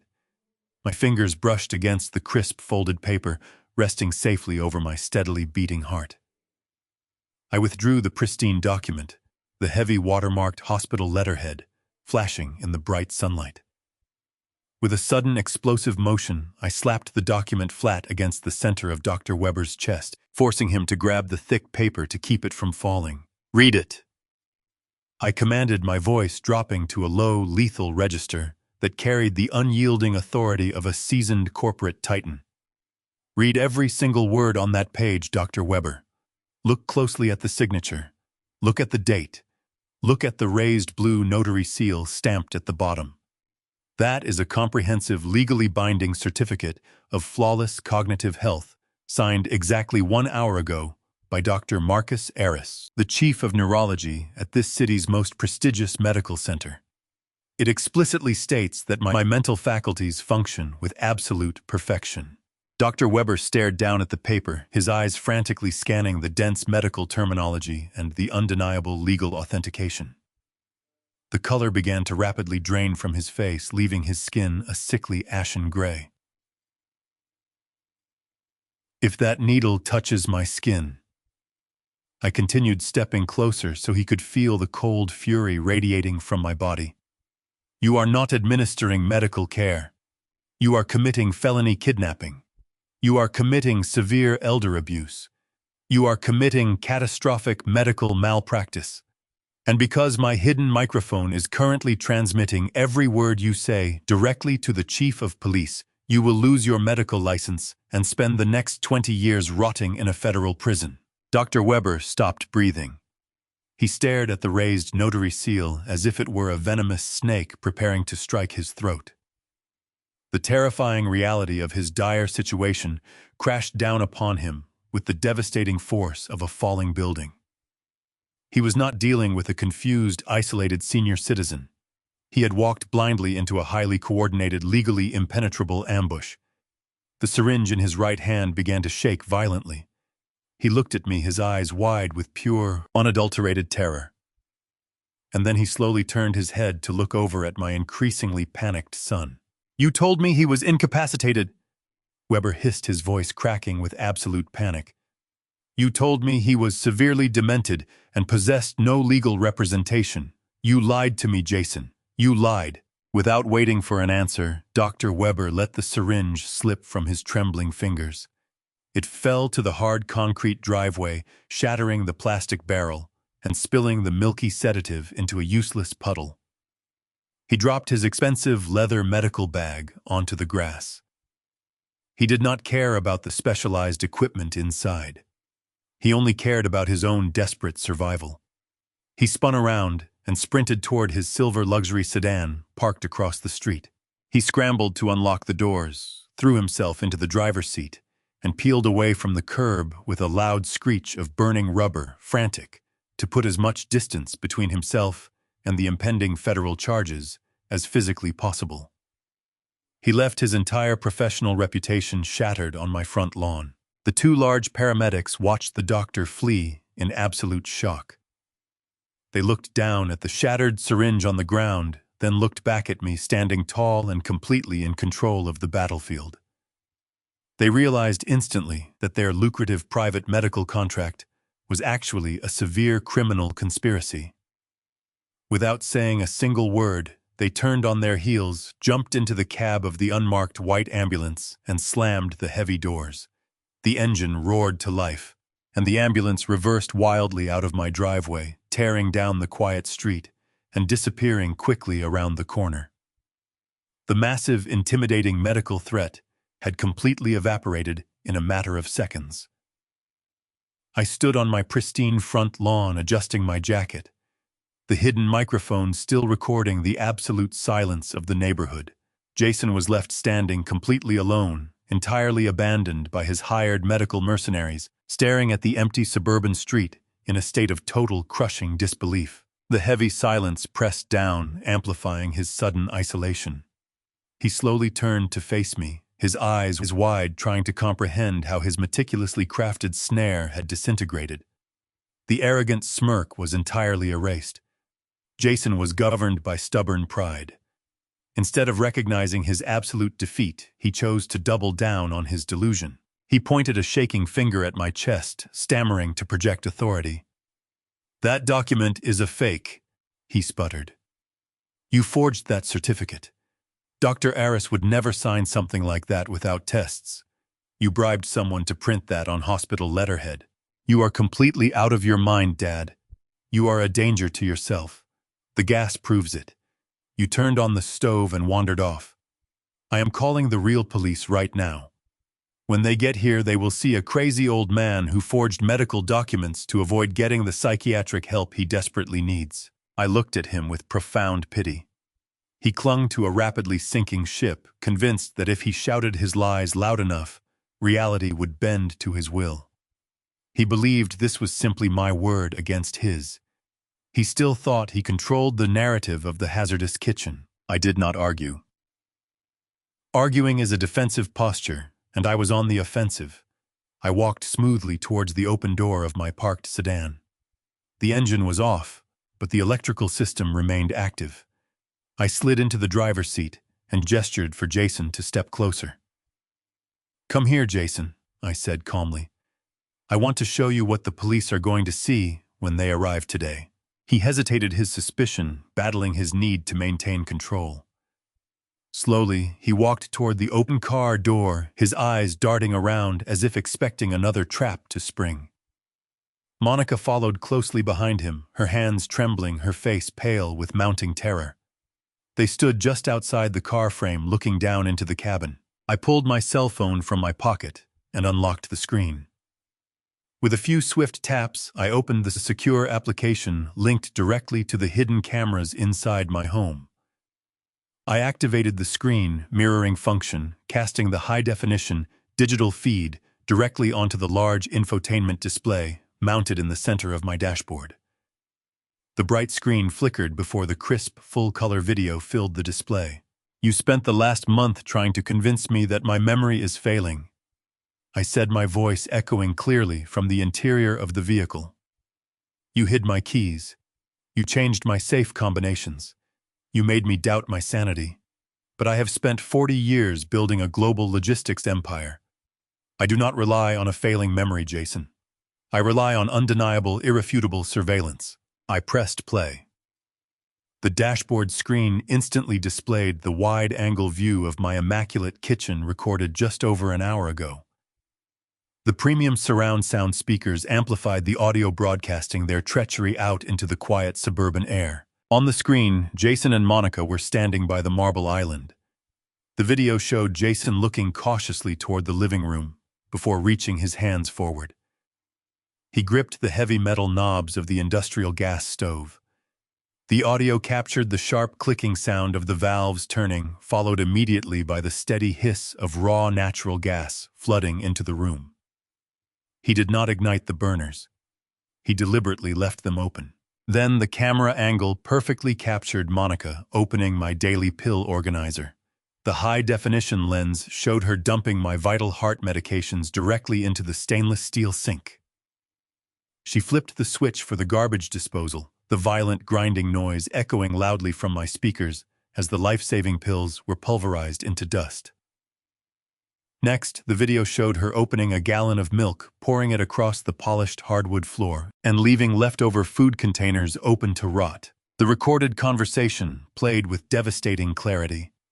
Jason's voice boomed from the car speakers, cold and calculating. "It needs to smell incredibly strong when Weber and the paramedics get here. We are 51-50ing the old man today. Once he is locked inside the closed memory care ward, he loses his phone, he loses his freedom, and his signature becomes legally worthless. With the power of attorney I tricked him into signing, last week the entire company is mine." I paused the video, freezing the image on Jason's callous, grinning face as he admired his staged hazard. The silence that followed the recording was absolute and suffocating.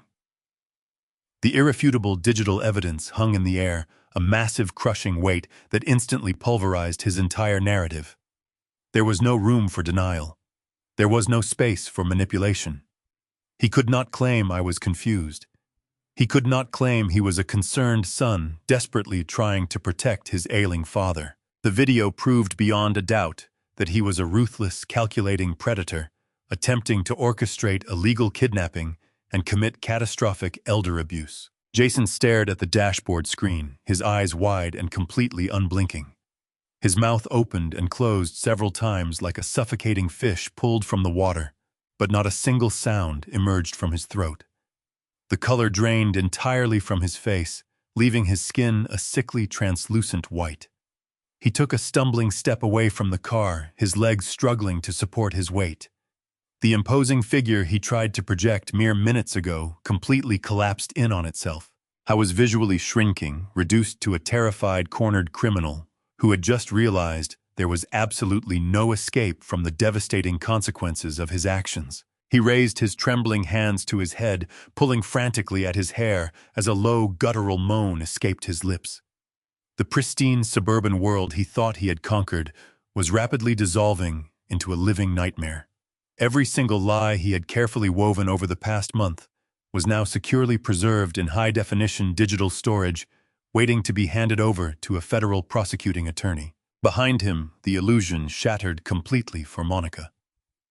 She stared at the frozen image on the screen, her hands covering her mouth, as the sheer, terrifying gravity of her crimes finally crashed down upon her.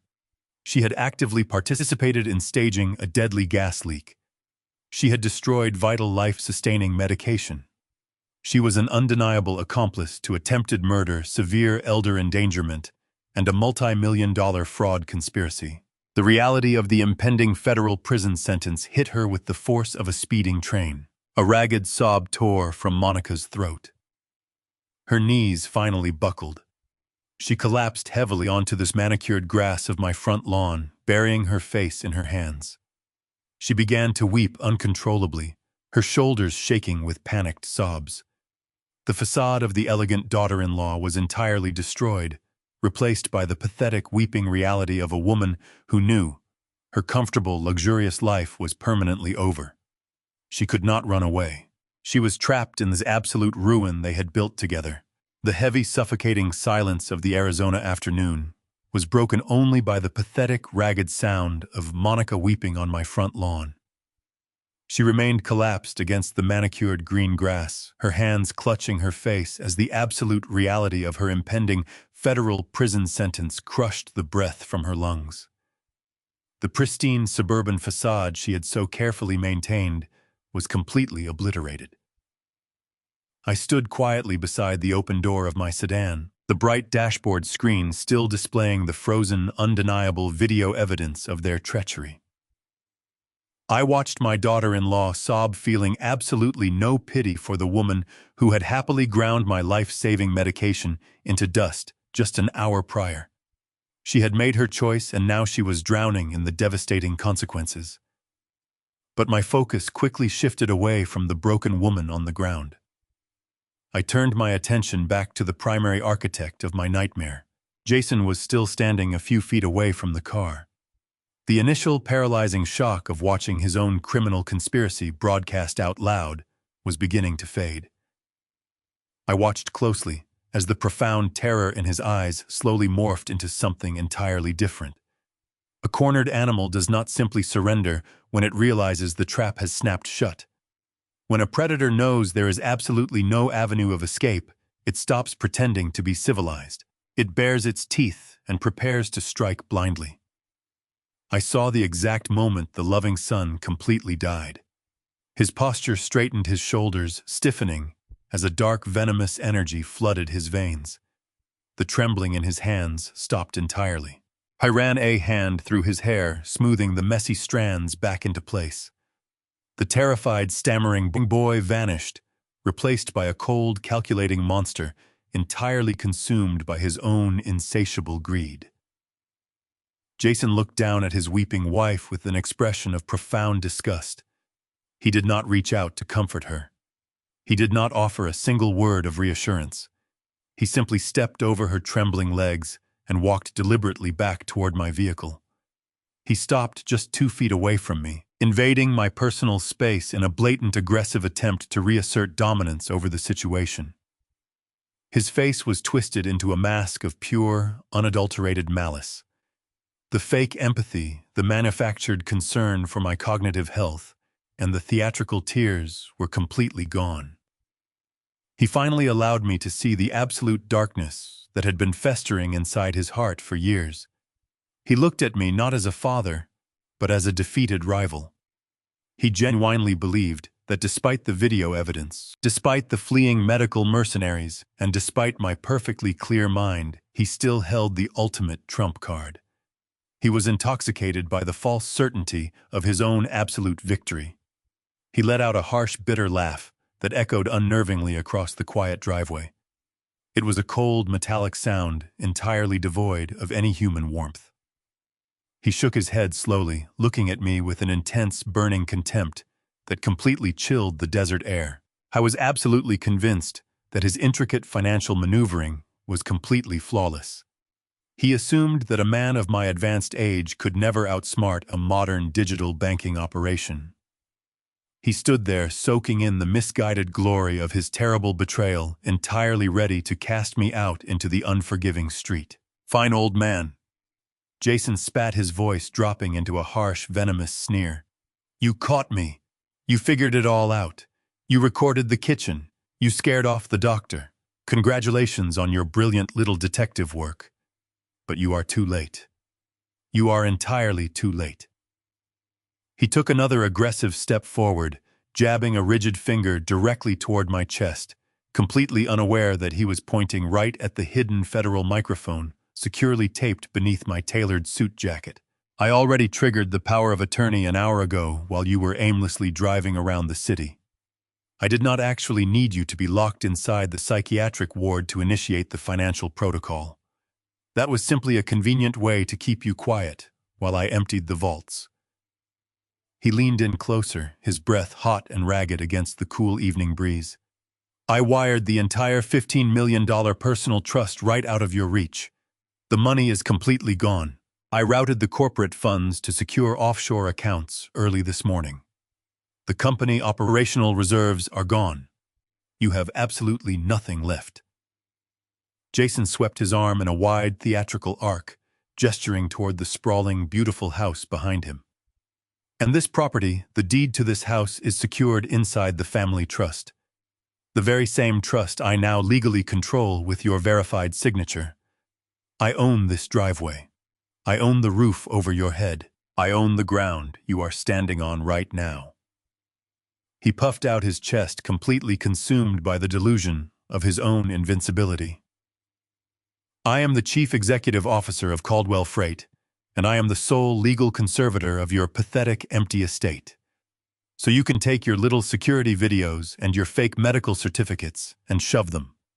I want you to get back into your car right now and get off my property. If you ever show your face here again, I will have you arrested for trespassing. I listened to his entire vicious monologue in complete unbroken silence. My heart did not race. My hands did not tremble. I stood perfectly still, absorbing every single ounce of his malicious arrogance. I simply watched him. But what Jason did not realize was that his arrogant, boastful confession was currently streaming live to the Secure Communications Center of the Federal Bureau of Investigation. Every single threat, every admission of wire fraud, and every declaration of corporate embezzlement had just been permanently recorded by the highest law enforcement authorities in the state. He had explicitly admitted to initiating massive, unauthorized international wire transfers using a fraudulently obtained power of attorney. He had dug his own grave and climbed inside. I looked at the man standing in front of me, the son I had loved and provided for my entire life, and felt absolutely nothing but a cold, clinical detachment. I let his threats hang in the air for a long moment, allowing the heavy silence to stretch out between us. I wanted him to savor his imaginary victory for just a few more seconds. I wanted him to feel the absolute summit of his power right before I completely shattered his entire universe. I was celebrating a mirage. I took a slow, steady breath of the cooling desert air. The sun was beginning to dip lower over the distant mountains, casting long, sharp shadows across the concrete driveway. The stage was perfectly set for the final act of this tragedy. I slowly reached into the pocket of my suit trousers and retrieved my cell phone. The screen was dark, hiding the incoming bank notifications that had silently arrived while he was shouting his terrible confession. I gripped the smooth glass of the device, preparing to deliver the final lethal blow to his fragile illusion. I did not raise my phone or brandish it like a weapon. I simply held it loosely at my side, letting the heavy, suffocating silence of the Arizona evening stretch out between us. Jason was still breathing heavily, his chest heaving with the exertion of his malicious, arrogant monologue. He stared at me, waiting for the devastating realization of my absolute defeat to finally wash over my face. He wanted me to beg. I wanted me to fall to my knees on the concrete driveway and plead for a fraction of the mercy he had just violently ripped away from me. I looked him directly in the eyes. I allowed a slow, cold, and entirely ruthless smile to spread across my face. It was the smile of an apex predator watching its prey blindly step directly into the center of a punishing steel trap. "Did you, Jason?" I asked, my voice barely above a whisper, yet carrying the sharp, yielding weight of an executioner reading a final sentence. "Did you truly wire $15 million right out of my reach?" Jason frowned, his arrogant posture faltering for a fraction of a second as my absolute lack of panic registered in his mind. "I just told you I did," he spat, attempting to maintain his aggressive facade. "The trust is empty. You have absolutely nothing." I tilted my head slightly, my cold smile never wavering. Are you absolutely certain about that? I asked smoothly. Because an intelligent businessman never celebrates a transaction until the final receipt clears the ledger. I highly suggest you check your email right now. Jason let out a short, dismissive scoff, rolling his eyes in exaggerated disbelief. He truly thought I was bluffing.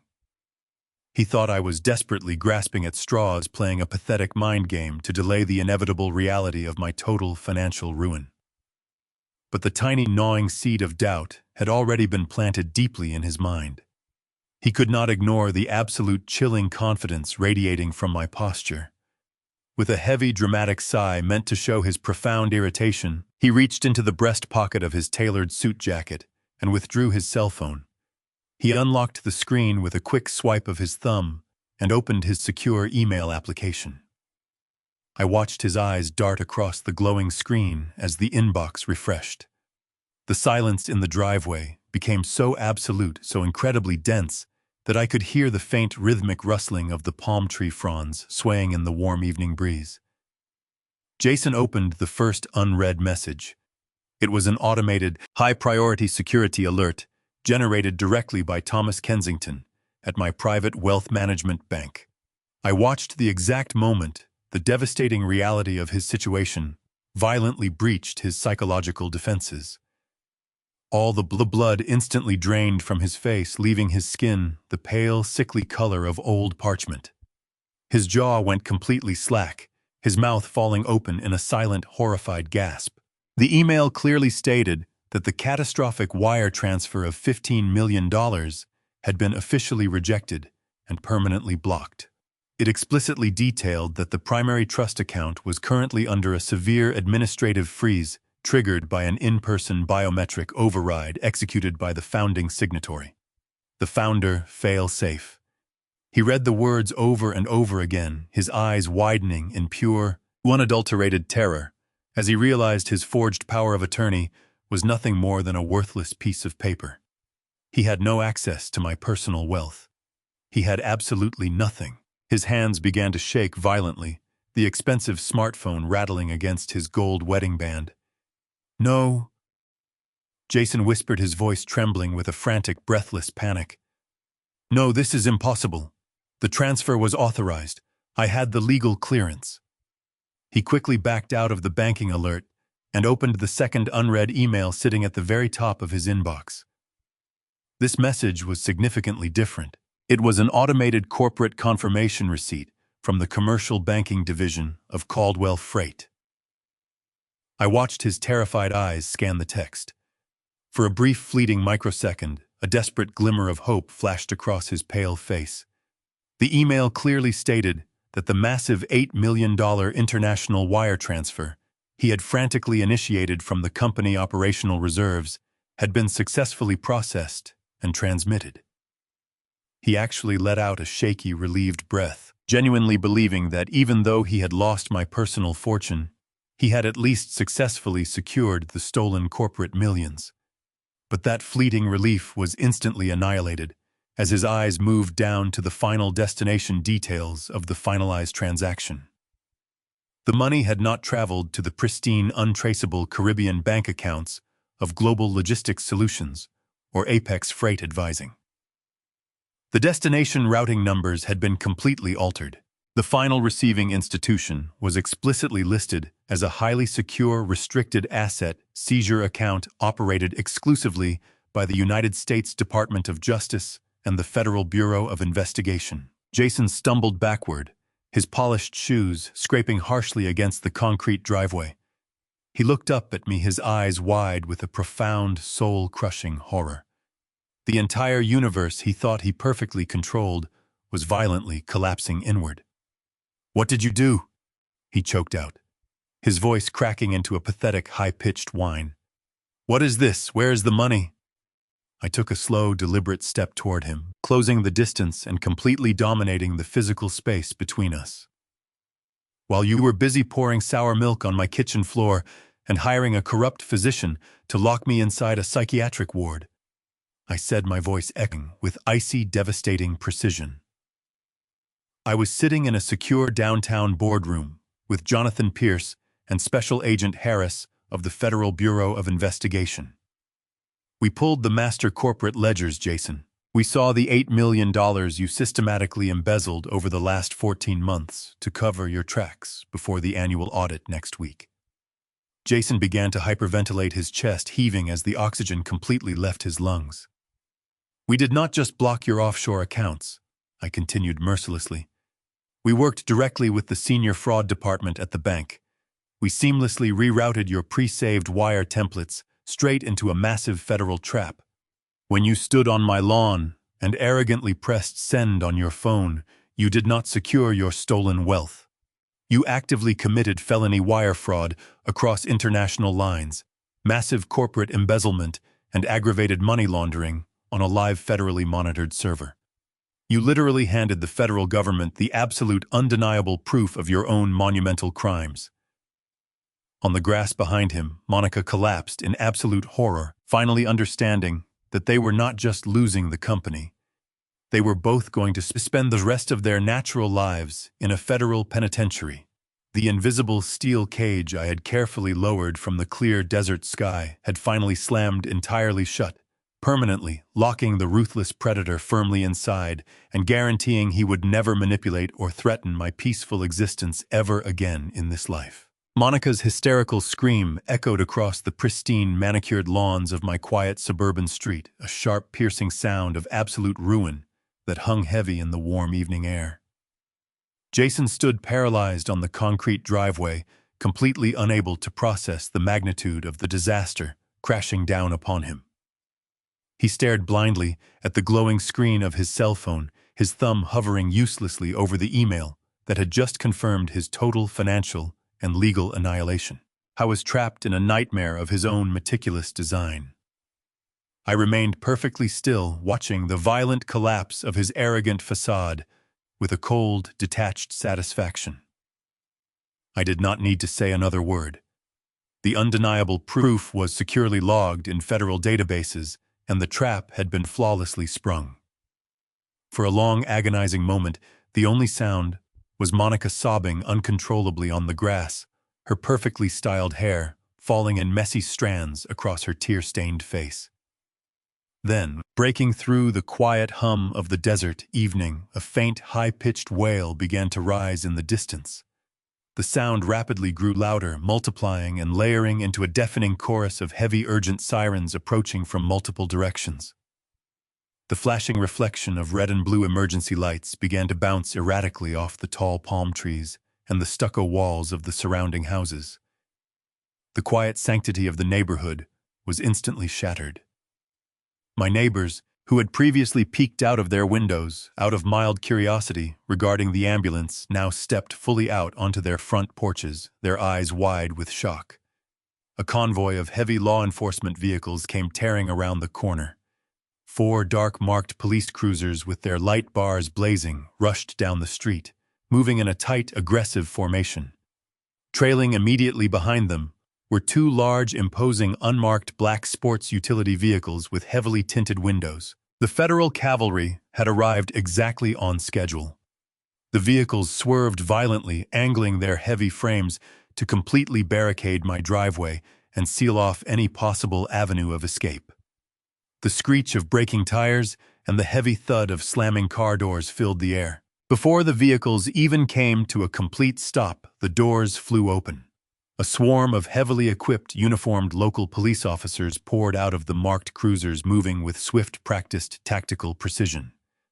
They established an immediate, inescapable perimeter around the front boundary of my property, their hands resting firmly on their utility belts.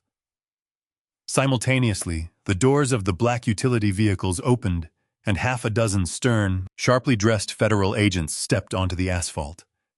They wore dark suits and heavy tactical vests bearing the bold yellow letters of the Federal Bureau of Investigation. The sheer, overwhelming scale of the law enforcement presence was a testament to the severity of the crimes Jason had just committed. Leading the federal unit was Special Agent Harris, a tall, broad-shouldered man with an expression carved out of solid granite. Walking calmly and deliberately right beside him was Jonathan Pierce, my trusted corporate attorney, holding his signature leather briefcase. Jonathan looked across the lawn, his sharp eyes quickly finding mine. He gave me a single firm nod of profound respect. We had successfully executed the legal ambush to absolute perfection. Jason snapped his head toward the flashing lights, his entire body trembling violently. The arrogant, untouchable chief executive officer, who had just threatened to throw me out onto the street, was now completely gone. He took a panicked, stumbling step backward, his polished leather shoes slipping on the concrete driveway. He looked frantically toward the street, then toward the side gate, his eyes darting like a trapped, terrified animal, desperately searching for a non-existent exit. The federal agents moved swiftly up the driveway, completely ignoring the chaotic mess of the staged gas leak that my son had so carefully orchestrated. They marched with a purposeful, terrifying authority, instantly surrounding Jason and forming an impenetrable human wall. Special Agent Harris stepped directly in front of Jason, cutting off his line of sight and completely invading his physical space. The agent did not shout, nor did he display any aggressive emotion. He simply radiated the cold, crushing power of the federal government.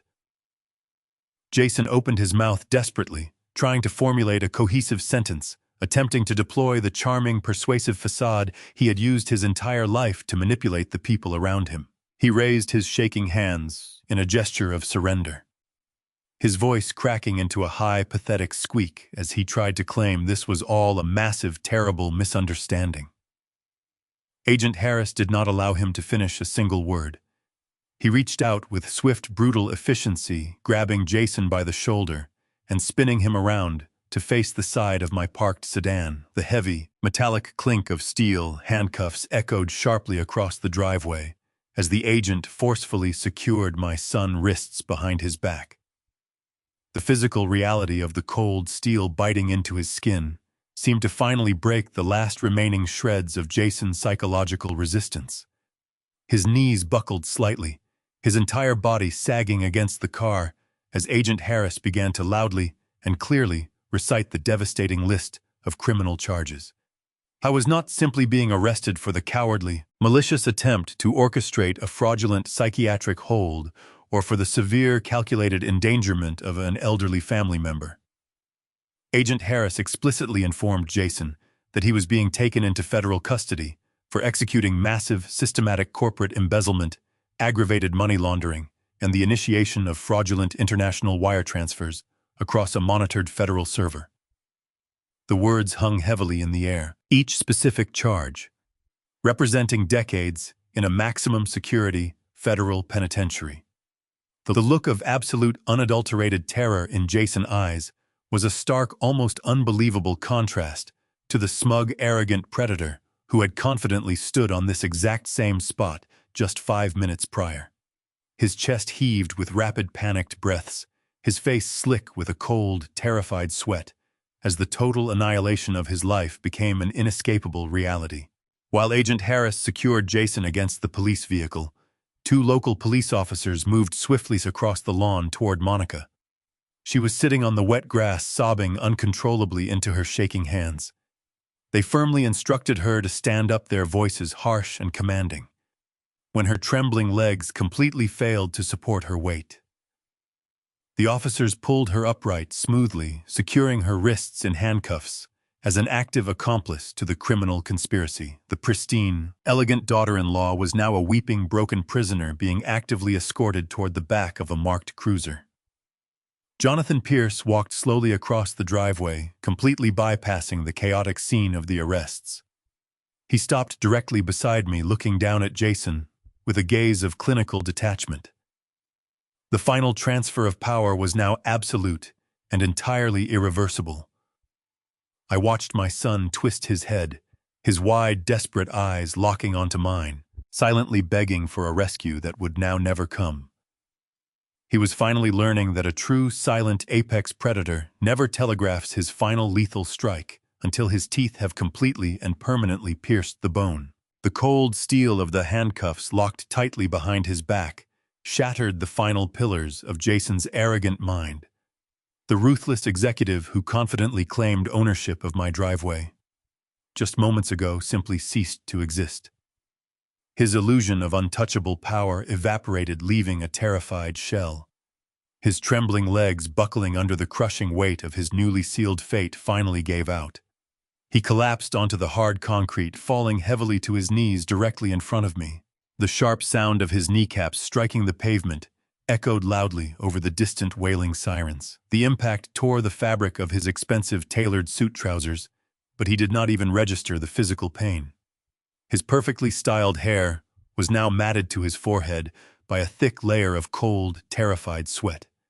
His chest heaved with erratic, desperate gasps for air.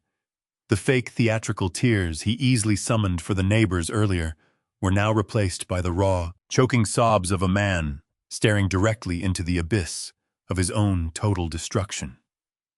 He twisted his torso against the grip of the federal agents, straining his neck to look up at me. His face was slick with sweat, his eyes wide and red, practically pleading for a miracle. "Dad, please!" Jason choked out, his voice cracking into a pathetic, high-pitched whine that echoed across the silent suburban lawn. "You have to stop them. Tell them it is a mistake. I will give everything back to you. I will sign the company back over right now. Just tell them to let me go." Agent Harris tightened his grip on Jason's shoulder, easily restraining the desperate man, but he looked toward me, allowing the scene to unfold for a brief moment. Jason took this pause as an invitation to intensify his begging. He shuffled forward on his bruised knees, trying to close the physical distance between us. Trying to invoke a paternal bond he spent the last 14 months attempting to obliterate. "I am your son," Jason cried, the tears streaming freely down his pale cheeks, dripping from his chin onto the pristine concrete. "I am your own flesh and blood. You cannot do this to me. You cannot send your own son to rot in a federal prison. Mom would never want this. Diane would never allow you to destroy my life like this. Please, Dad, I am begging you. Do this for her memory." The unadulterated audacity of invoking my late wife's name in his defense sent a sharp electric jolt of absolute clarity through my veins. He thought the mention of his mother would soften my resolve. He thought her memory would somehow eclipse the monumental treachery he orchestrated.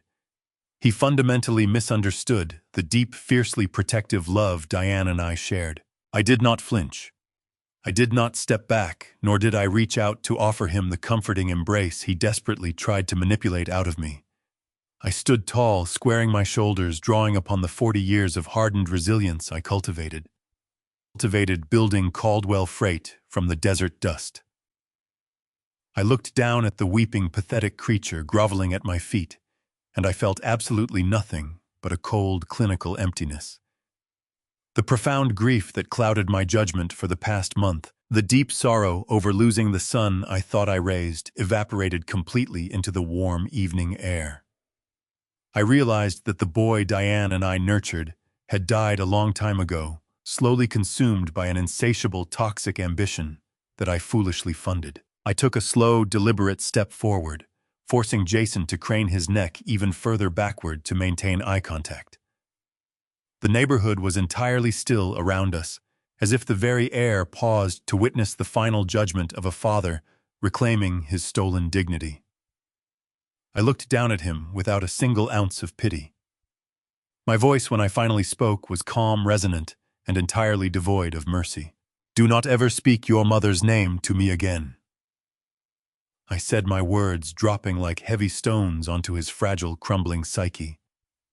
"You have absolutely no right to invoke her memory to save yourself from the consequences of your catastrophic greed. Your mother was a woman of profound integrity, immense empathy, and unwavering loyalty. If she were standing beside me on this driveway right now, she would be completely disgusted by the monster you chose to become." Jason sobbed louder, violently, shaking his head from side to side as if trying to deny the truth of my words. But I did not stop.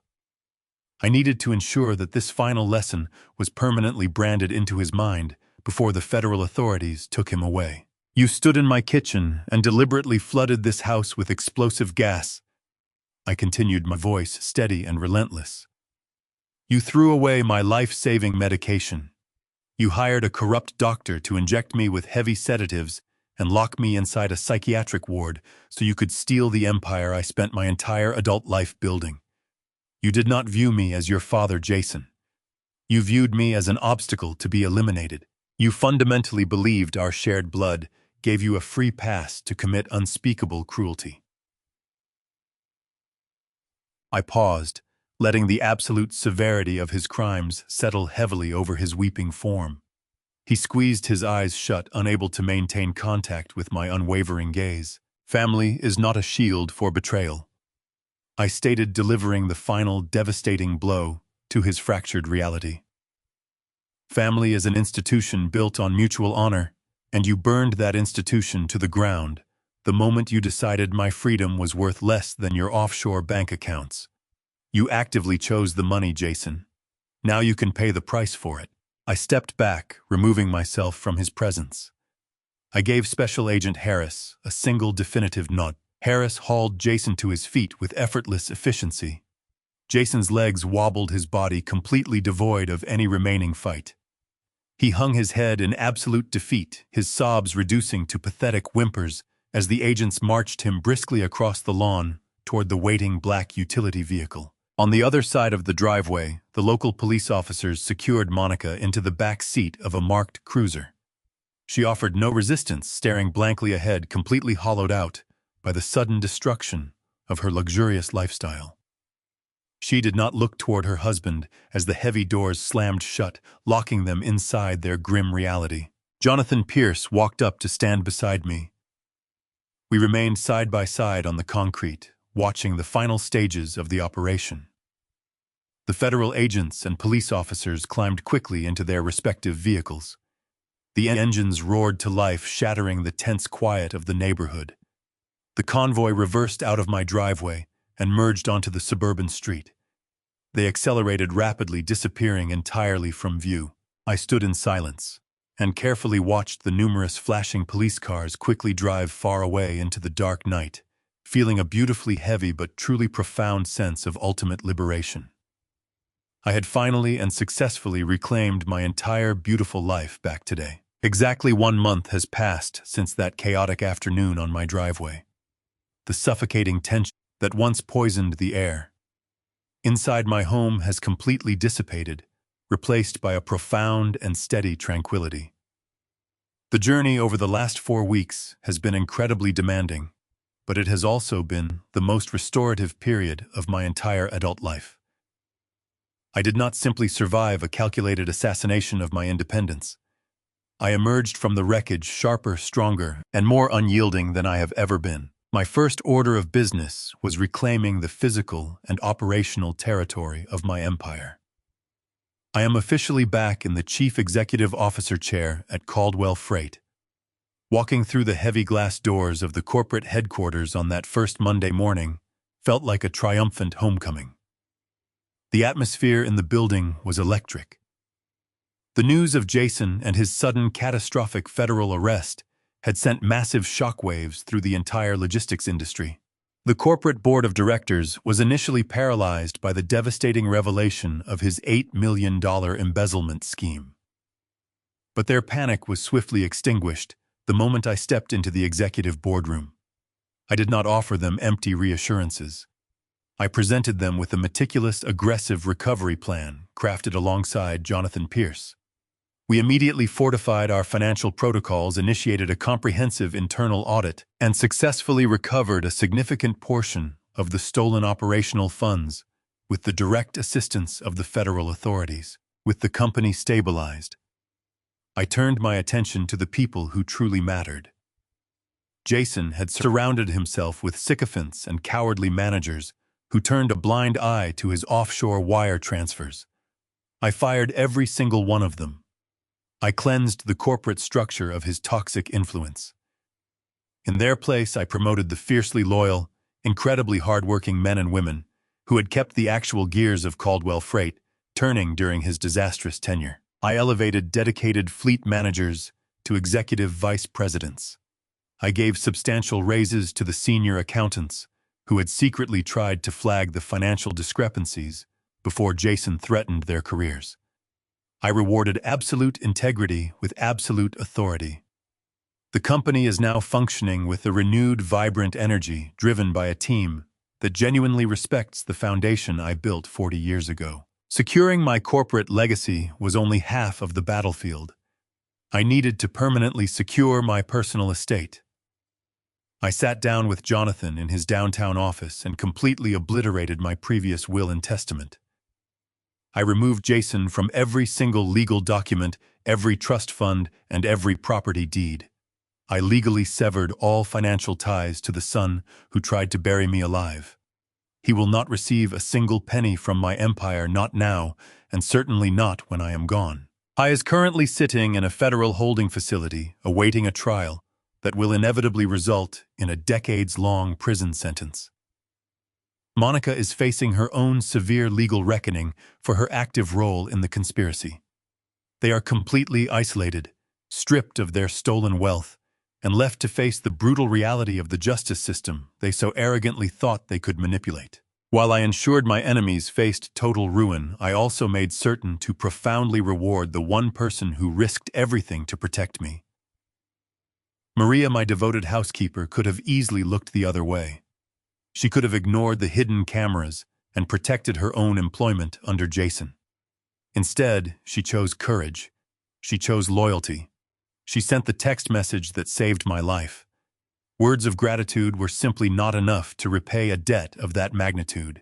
I summoned Maria to my office and presented her with a leather folder. Inside were the legal documents establishing a fully funded, irrevocable college trust for her 3 young children. Their university tuition, their housing, and their educational expenses are now entirely paid for, secured in a locked account that guarantees their bright futures. I also handed her the deed to a beautiful 4-bedroom house in a safe, quiet neighborhood, fully paid off in her name. She wept tears of pure joy, overwhelmed by a gesture she never expected but absolutely deserved. Now I am sitting quietly on the wide wooden deck of my back porch. The Arizona sun is just beginning to rise over the distant mountains, painting the morning sky in breathtaking strokes of vibrant orange and deep purple. The desert air is cool and refreshing. I am holding a warm mug of black coffee, feeling the comforting heat seep into my palms. The house behind me is completely silent, but it is no longer the heavy, oppressive silence of a lonely widower. It is the peaceful, comforting stillness of a man who has successfully reclaimed his domain. The gentle breeze carries the faint scent of blooming desert sage, a scent Diane always truly adored. I recall the countless beautiful mornings we sat in these exact chairs, mapping out a bright future we firmly believed was untouchable. We worked so incredibly hard to build an impenetrable fortress for our growing family, completely unaware that the real danger was already festering within our own walls. But the heavy fortress still stands strong today. The solid foundation never once crumbled. It simply required a thorough, necessary cleansing to totally eliminate the insidious rot within it. I take a slow, deep breath, tasting the rich aroma of the roasted coffee beans. I look out over this manicured garden, watching a small mockingbird land gently on the edge of the stone fountain. For the first time in over 3 years since the day I lost my beautiful Diane, I feel a genuine, profound sense of peace settling into the very core of my soul. I survived the darkest betrayal a father could ever experience. I stared directly into the eyes of the monster I created, and I did not blink. I systematically dismantled his entire universe and rebuilt my own from the ashes. I am 79 years old, and I have never felt more alive, more capable, or more in control of my own destiny. The predator has been permanently caged, the loyal have been fiercely protected, and the wolf is finally resting comfortably in his own den, knowing his territory is absolutely secure. If you learn anything from my story, let it be this exact truth. Aging does not mean losing your sharp teeth. Never let anyone, especially your own blood, convince you that you are weak or incompetent just because your hair is gray. Trust your strong instincts above all else. When you feel that something is wrong in your own home, do not ignore it for the sake of keeping the peace. Family is built on mutual respect, honor, and true love, not just a shared last name. Betrayal from within is the deadliest kind, and protecting yourself is absolute survival. Did my story resonate with you? Which city are you listening from, and what time is it there right now? Let me know in the comments below. If you enjoyed this, please like the video and subscribe to the channel for more powerful life stories. See you next time, friends.